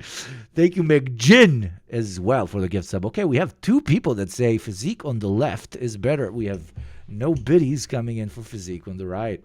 This is my life now. Or man who looks sous vide vacuum sealed. 42% of respondents were male and said he looked better in the after photo, with only 7% of female respondents agreeing. 26% of the respondents who were female said they preferred the way he looked before, because of course they did. He looks like a beanbag chair made a wish to be a farmhand. He looks like a fun uncle. He looks like when you poke his belly, he giggles and isn't ashamed of it. He looks like an So what belly? What the fuck are you talking about? This is not belly. This fucking just... Americans are so strange. Morphic hug. The after version is the body of a man who thinks domestic abuse is okay. The results of the poll showed that roughly... But why? Ugh, come on. I don't like that, we're shit talking the other body type. Like, it loses the whole point of... all body types are fucking chill and valid. The fuck? 70% of men think women want a man who looks like he's just recovered from a bout of the flu and lost 15 pounds in water weight, who's not going to make it through winter. This is the before and after of a colonial settler who got lost in a snowy mountain pass for 2 months, only surviving on pine needles and rabbit bones. The disparity between what each gender thinks Damn. Okay. It was funny, but the fuck? Better is due to a plethora of factors. Fat phobia, societal pressure, toxic gym culture, general delusion. We are a product of our environment. And the only extra thing that I added, the need for people to overanalyze situations without actually jumping head into the situation itself, which 99% of the time... If you're overthinking a particular thing about yourself, your weight, your hairline, your fucking length of your fingers, or whatever else, size of booba or size of pee-pee or blah, blah, blah, those particular things are most likely not causing you to have a less fulfilled romantic life. You constantly thinking about those things, though, will definitely negatively impact your romantic life. You get what I mean? After all, and men are constantly told through movies and TV and music and sexiest man alive. Like, most people will not give a shit about almost all of those categories, but most people will give a shit if you're so fucking obviously insecure about any of those categories. Get me? Live covers that in order to attract women, you need to looks max a gym pill jawline and get down to a 10% body fat G.I. Joe physique with about the same amount of articulation. We're fed images of Chris Hemsworth and Chris Evans and Short people aren't real. You remember, of course, man. Different Marvel superhero named Chris as being the... Hakim but South African is reminding me of the great conversation we once had that I want to bring back to the limelight. All of the world's tall people versus all of the world's short people in an extermination world war. Nukes cannot be used. Who wins? Pinnacle of masculine physicality that all women fawn over. However, a 2005 study published in Body Image found that men consistently overestimate the amount of muscles women find attractive. They're lifting for a fantasy version of female desire that doesn't even exist. If you're younger, you're probably hearing similar things from guys like Joe Rogan and David Goggins. And this fucking guy who purports to being a peak masculine sigma, but walks like a Victorian lady in waiting and talks like a racist cartoon drunk. I had women trying to send voodoo magic or gypsy magic to make me fall in love with them. Did it work? Now I have to address that this is by no means a good or accurate poll of all opinions of men everywhere, and I realize that. If a total of 100 people responded to it, that would mean 34 women participated. We have most of China, you lose Tolly. We already have a slur, Tolly. I love it. How tall you are will be, on average, adjusted to particular nations. So it won't be a particular meter, centimeter, foot height for the entire planet. Based on local material conditions, the definition of who is tall and who is short will oscillate. participated versus short 66 men. More accurate representation would be to survey the same amount of men and women from multiple locations and demographics. But even then, I personally don't think the numbers would reveal anything we don't already know. It also doesn't account for social or cultural circumstances or class, and there's also still the issue of defining what better looking means. Thank you, Dr. Chesty, for supporting the tall child soldier cause. Thank you very much. The argument could be made that the men and women might be interpreting the phrase looks better differently. Do we mean healthier, conventionally attractive, happier? We'll have women from every biome chasing you down in a sex-induced fugue state like in an Axe body spray commercial. Men might be recognizing the work and dedication of his transformation, while women might be thinking in terms of romantic or sexual attractiveness, which I think is an important distinction that could skew the rating each group gave. Plus, most women aren't bodybuilders. Even though most gym memberships are split pretty evenly between men and women, most exercises geared towards women are about reducing caloric intake with a focus on toning and strength training on the torture device known as the Pilates machine. Turn and relax. Men tend to work out to build muscle while women go to get smaller and exercise in a way that doesn't require eating everything in sight like Kirby to maintain mass. This means women might not fully understand or give a shit about the hustle and grind of doing 3 sets of 52 rotating workouts to failure 5 times a week and eating 150 grams of protein and 4,800 calories a day. And I'm not even knocking the commitment to working out like that. It's an insane diet, and I'm sure there's a corollary between weightlifters and cases of TMJ. I just don't think men's eating disorders or body dysmorphia is appreciated the same way they think it is by the women they're trying to impress. And honestly, this isn't even so much about the rigorous statistical... No, gym bros are just like extra fucking cocky because most dudes, and now I'm talking about, you know, the cis straight context because that's what I know from my experience. Like, you know, most dudes were like, okay, she's probably not going to give a fuck about the fact that I really like collecting jeans or that I have Warhammer figurines or that, you know, at least not on the first date or the first 50 dates probably, or that I'm really into real-time strategy games or that I'm a fucking king at Historia Civilis 4 or some shit. So they're not going to expect a girl to fucking start falling all over you because you have a great Warhammer collection, because you have an obsession with Warhammer figurines. We don't expect that, right? It is only the gym bro that expects a woman to fawn over him exclusively because he has an obsession with that particular thing. Because he thinks there's a correlation between an obsession with that particular thing, which in this case is the gym, and getting puss-puss, right? So I'm basically calling them cocky. I'm telling them, yo, bro, we all got fucking hobbies, bro. It's just you that thinks that women are supposed to love you because you're obsessed with that particular hobby. The rest of us have realized that they don't really give a shit, okay? They just don't want an insane misogynistic piece of shit and somebody to cuddle with. It's not that fucking hard. Jesus Christ. Integrity of the poll itself and more about how people responded to it. This whole thing just exposes also someone who washes their fucking sheets, Jesus. And fucking toilets. You're actually supposed to scrub your toilets, you fucking animals. I'm talking to men right now, okay? How fragile some men's... And clean your fucking kitchens. You're actually supposed to fucking disinfect and clean your kitchens. Assumptions are about what they think women are supposed to find attractive and how hostile they get when that doesn't line up with their fantasy. This whole situation just proves that the whole male loneliness thing is driven by men who flat out Thank you, Robo. Ayo Berry, thanks for gifting my 6 months up. That's lovely. You guys are so cute.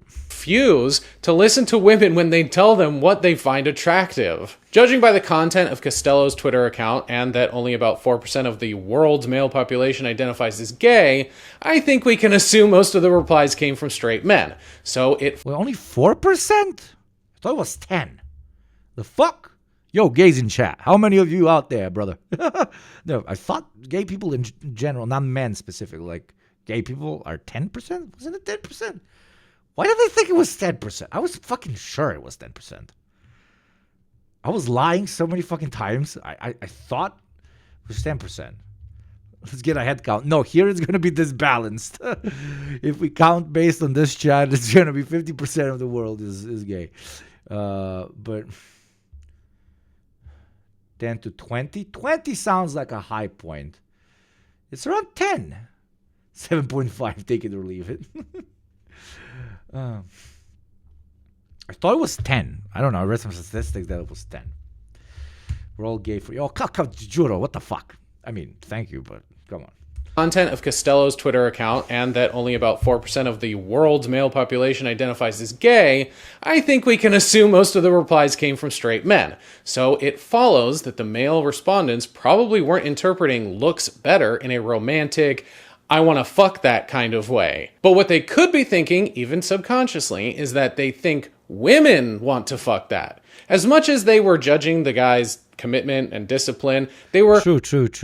It's a bit of a survey manipulation because of this. Because the guys aren't only voting based on what they think looks better, they're voting on what they think women think looks better. Get it? Because as I fucking told you 500 fucking times, based on some very chill French philosophers, masculinity is defined on one's relation to the feminine, and masculinity de facto cannot exist without the feminine, etc., etc. Watch a fucking video. I have plenty of those. Their assumptions about female desire. Opinions and judgments don't exist in a vacuum. They're formed through lived experience and presumption and the biases we absorb from what others tell us is true or acceptable. Men didn't spontaneously start believing that all women want to date a man carved out of stone.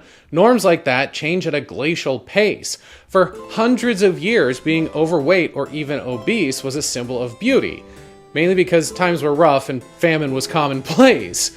You'd be considered a god among men in the 16th century if you were built like William the Refrigerator Perry. In the 21st century, it's the opposite, which is relatively new. 50 years ago, this was the most jacked a guy needed to look in order to be considered attractive. Just 15 years ago, Robert Pattinson was arguably considered one of the most attractive men on the planet, and dude looks like an even pastier twink. Now every attractive man looks like their muscles are gonna explode Akira style. Men responded to the poll by accusing the women of lying because any opinion from a woman is immediately invalid, I guess. How dare they have an original thought in their head that's not in service of soothing a man's fragile ego? Women in the poll are lying. I know from experience how women feel about six-packs. Oh my, look at the... Yeah, of course you're gonna think that women... like guys that look like you. I mean, this is so petty. It's pathetic. Men do better, please. You're fucking sad. Many such cases of women enjoying my abs.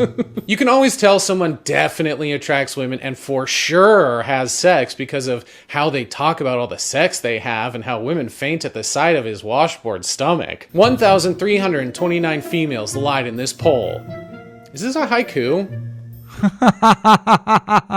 Motherfucker's over here writing poetry like a sexless nerd. Nerds probably get more sex than these guys, actually. Especially if you write poetry. Women love poetry. What reason would these females, ew, have to lie about on an internet poll? What could it possibly achieve? These men are so insecure they think every woman who has an opinion they don't like is secretly... They are obsessed with a particular hobby, but compared to all other dudes that also have hobbies that they're obsessed with, they think that women must worship them for having this particular hobby. The hobby of going to the gym. What, collaborating to undermine and troll them? That an entire population is secretly colluding against them despite... Have you seen this? Dum-dum-dum-dum-dum-dum.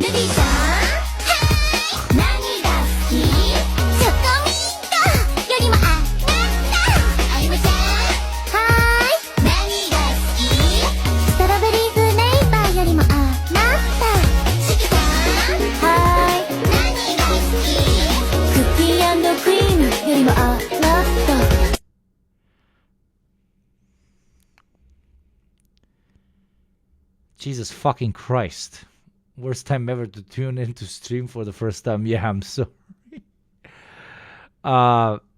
that was a video that someone made, and God bless you. But wow, yeah. Wait, what do I like?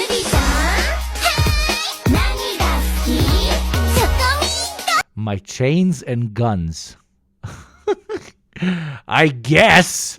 I don't like guns that much, but God bless. I think it's a compliment. Thank you, Argonian Bum. Thank you very much. Everybody go and follow Argonian Bum. Thank you very much for the raid. Very, very chill comrade. And is Argonian. Come on, that's already a massive fucking compliment. So, yeah, no alcohol, the fluke, okay? So please, everybody go and check out Argonian. And thank you very much for the raid, my friend. Hope you had a great, great stream. And thank you, BMixy, for the sub with Prime. Thank you very kindly. If anybody was thinking of oiling, now is a great time to make our friends feel welcome. Should be Rakia and cats. Yeah, should be Rakia and cats, right? Why is everybody fucking stereotyping like this? I'm kidding. No, it was lovely. But I like to on the D program, I don't talk about cats that much, but by having absolutely nothing to gain. This is the most narcissistic shit. Seriously, go follow Argonian for real. Give him a follow, please. Because it centers them as the victim of some elaborate psyop just because they can't accept the idea that women might prioritize emotional intelligence and lifestyle compatibility over the ability to punch a hole through a brick wall. He looks great, but bro, I can pick up things. We are eating like I was just ordering the pizza and the wine. Why are you? I can pick up this whole table. I can probably pick up those 3 guys behind you. We don't even have to eat. I actually cannot eat the pizza at the pizza place. I brought something, and whips out a plastic bag full of rice and chicken. I will have to eat this because I gotta take care of my calories. But that allows me to potentially pick up those 2 guys that are sitting behind you. I can probably pick up those 2 guys and you as well. I don't mean sexually, unless you're into that sort of thing, because they also look kind of buff. Oof. Oh, they look kind of buff. They look like they work out.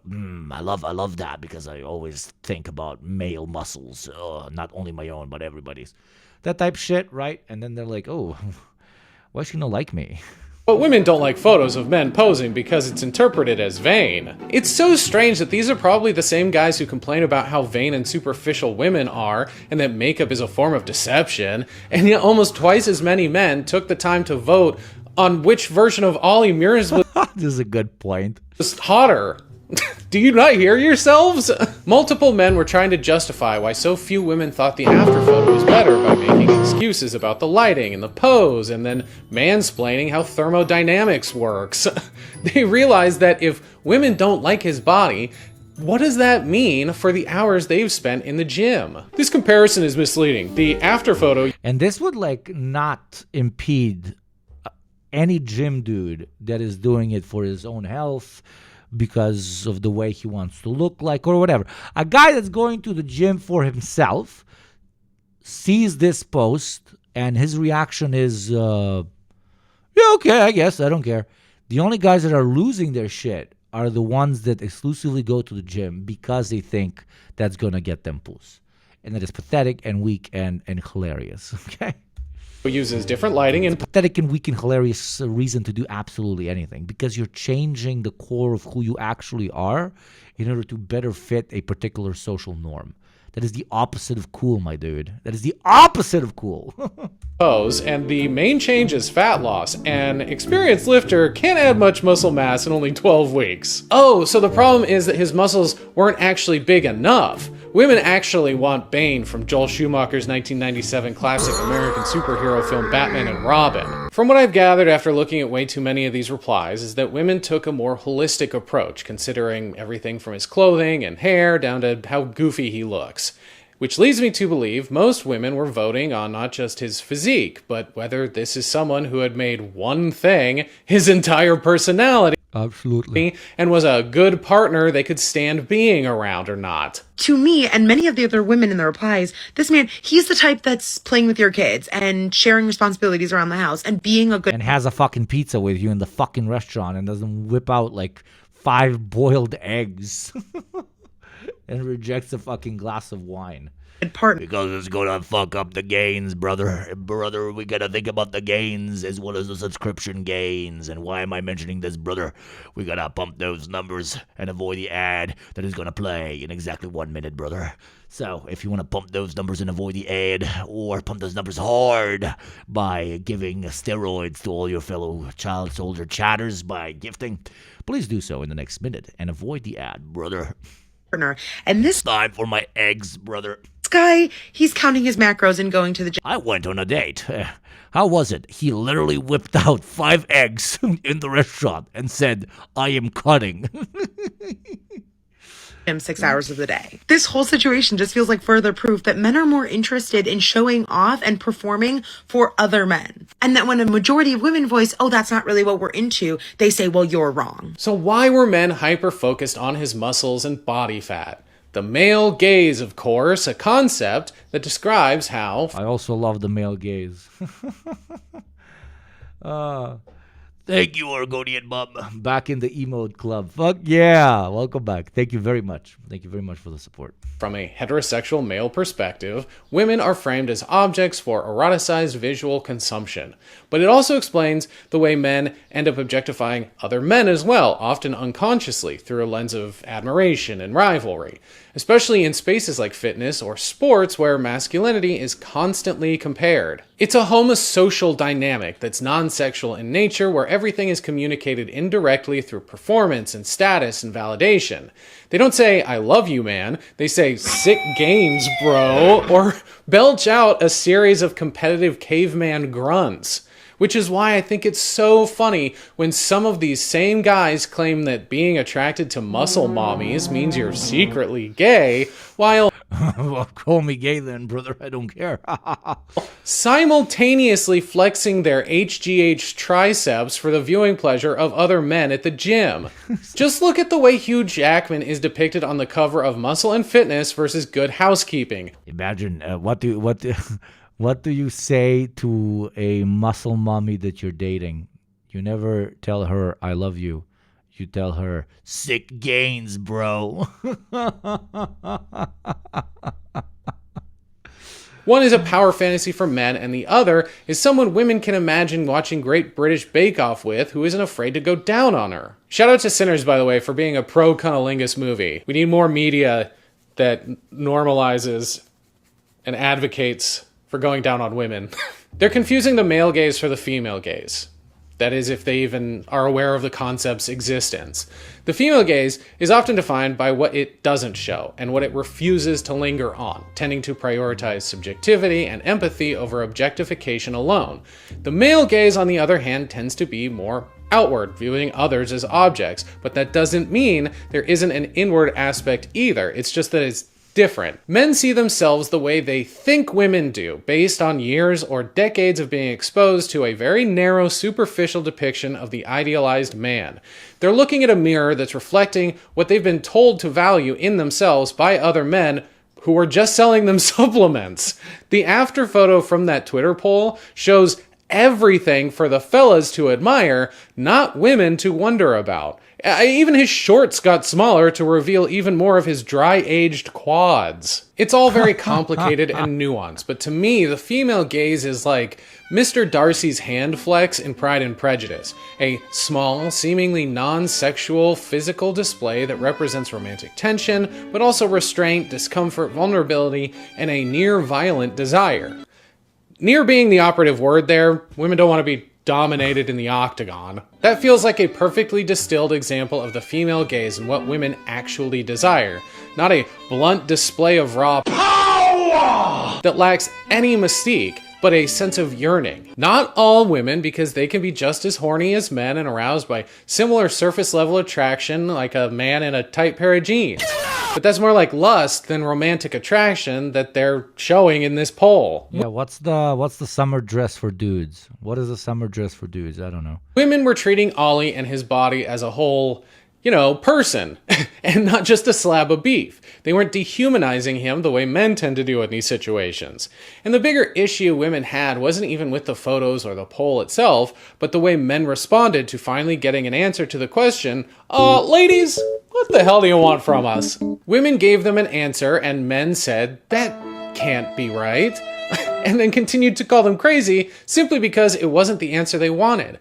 Many of these men, I think, simply just can't accept that they've been indoctrinated into a patriarchal, misogynistic ideology that tells them women don't know what they're talking about. Cargo shorts, board shorts, gray shorts, those armpit tank tops, 5-inch shorts. 5-inch shorts, he's a savage. Thongs. Maybe it's that you suck. Rolled up sleeves. And that their opinions are less valid, or they're somehow more complicated than men, which is... Yeah, rolled up sleeves, I can imagine it, yeah. But cargo shorts? Zerodova, cargo shorts. Like, are we thinking of the same thing? Cargo shorts? Really? Cargo shorts?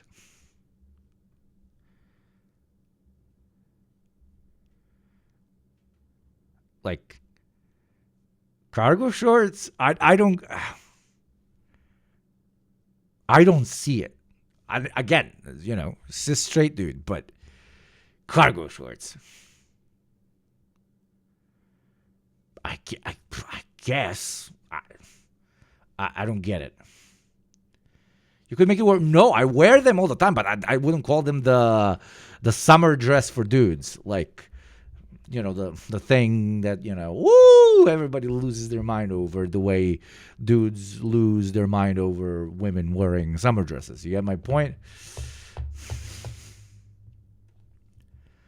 Broads like a crisp white tee with a pack of cigarettes stuffed into sleeves. Exactly, Mimixy. Somebody's been watching the bear. In my tight Levi's jeans right on top, brother, yeah.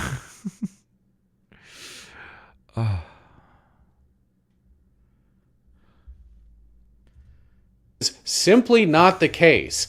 Men can be just as... No, all aesthetics are great, absolutely. I'm just saying the contrast between, is there a summer dress thing that is like so incredibly common amongst women when it comes to their female gaze towards the man or whatever? And this is doing, hardcore trans erasure in this entire conversation here, for which I apologize, but you get my point. Contrarian and fucked up as anyone else, which is another thing this poll unintentionally proved. It's just easier to dismiss women as being hysterical, who expect men to be mind readers instead of doing some self-reflection and developing empathy and active listening skills. It takes effort, and it is work listening and changing, but it can't be any harder than squatting 350 pounds. My point is that it's either learning to listen or being alone forever, or being with someone who has no opinions and will never push back against any of the dumb shit you say, which sounds like hell to me. Literally. I guess you could... Not to a lot of dudes, though. In my part of the world, that's like the ideal female specimen or whatever the fuck. It's very fucking... It's still kind of, it's still in the 1930s type shit. But also just date an AI girlfriend. Domestic slave type misogyny shit. Because those are a thing now. Who agrees with every word that slides out of your incel mouth. And one last thing. None of this is doing anything to it doesn't sound so boring. It is so fucking boring. Prove the idea that working out is gay. You work out, dude, you're a little gay. We have a term for it. It's called admiring. So you see a dude who's put a fuckload of work into his body. You don't go, that's impressive. Of course, yeah. Exactly. It's a little gay. My following, my fan base is 100% dudes. Yeah. There's not like I have a ton of girls like, this guy's hot. I mean, I'm sure I have some. Yeah, because you have what a lot of people who work out know, a guy's body. Like, you have a body that is not designed to like exclusively attract women. Like, you don't have the slim, slender body. You have the fucking like umbralic body. Right. That's for dudes. Dudes see that and go, that's impressive. I see that, I go, that's impressive. You put a lot of work into that, and I respect that. Yeah. Little gay. If you say you work little gay out for yourself, fine, that's great. But living by that means not seeking validation for how you look from others. And I haven't even touched on the opposite. And most importantly, why you fucking do it. Of this regarding fitness culture affecting women, feeling like they have to be tiny, when I would argue most men don't mind when a woman looks like a woman and not a size 0 sex doll with a thigh gap. All of this is to say that it goes... Please talk about the etymology of the word gymnasium. That is incredibly niche, but I'm going to ruin it for you. In certain countries, gymnasium means a more advanced high school, not gym or workout place. That's going to freak you the fuck out. So etymology from place to place, crazy difference. Goes both ways. It's just that men are now on the receiving end of toxic body shaming workout culture and can't compute because they're not eating enough glucose. Your brain runs on glucose. For simple cognitive functions, you need them. Most women are capable of seeing past a man with a bit of a tummy and don't care what you look like if you treat them with respect and dignity and don't gaslight them about what they're supposed to be attracted to physically. You want to know why women aren't dating you? It's because your personality sucks, not your body. Just look at Lana Del Rey and her husband, Jeremy Dufresne. Do you really think she's with him for his Louisiana swamp boat tour guide body? For all we know, he's just a really good listener. That's the video. Thanks so much for sticking around. And remember how much that pissed everyone the fuck off? That she just likes a dude.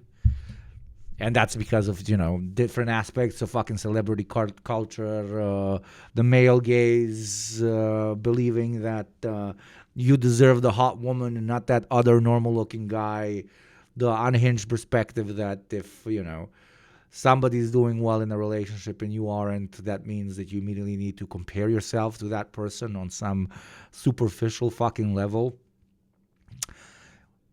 You don't have to be a psychoanalyst for this, okay? Or a Marxist or a fucking Nietzsche reader. It's called insecurities. Insecurities. And insecurities are not cool, and they're cringe, and we all have them. But the difference between somebody who is very obviously insecure or led by his insecurities and normal people is what? Normal people work on them, okay? Normal people work on their insecurities, okay? The ones that don't are weird and boring and not cool, okay? You don't have to defeat the insecurity. Sometimes it's impossible, but you work on overcoming it. If it's not fixable, or you, work on finding a way to, not make your whole life revolve around them. And with that, my dear, beautiful chat, that fucking zen. That shit's wrong. We put today's stream to a beautiful end. I will see you tomorrow. Same place, same time. Follow me on all of these socials because that's nice. Thank you to everybody who clicked follow. If you're still here and you haven't clicked follow, just click the button. It literally costs you nothing. Please check out Yugopnik Live on YouTube, a co-op between me and my mods that also gets them paid. And join the Discord if you feel like it. This was a very fun, very chill stream. Tomorrow we do more politics, we do more theory, we do more news, we do more like classic streamer guy thing. Okay, who should I raid now? Who is very raidable at the current moment? Who is very raid? Who do you want me to roddy? Who do you want me to rude? Who do you think is very rada? Hassan is doing a charity stream. Okay, let's send you to a charity stream. Fantastic. Especially when you go to Hassan's stream, please spam like fucking crazy so that we're nice and loud, and maybe bring some people over here that might not know yet that I stream. So, again, thank you very much. You guys were awesome. I hope you enjoyed it, and I will see you tomorrow 100%. Same time, same place. Let's do it. Many kisses. Much love.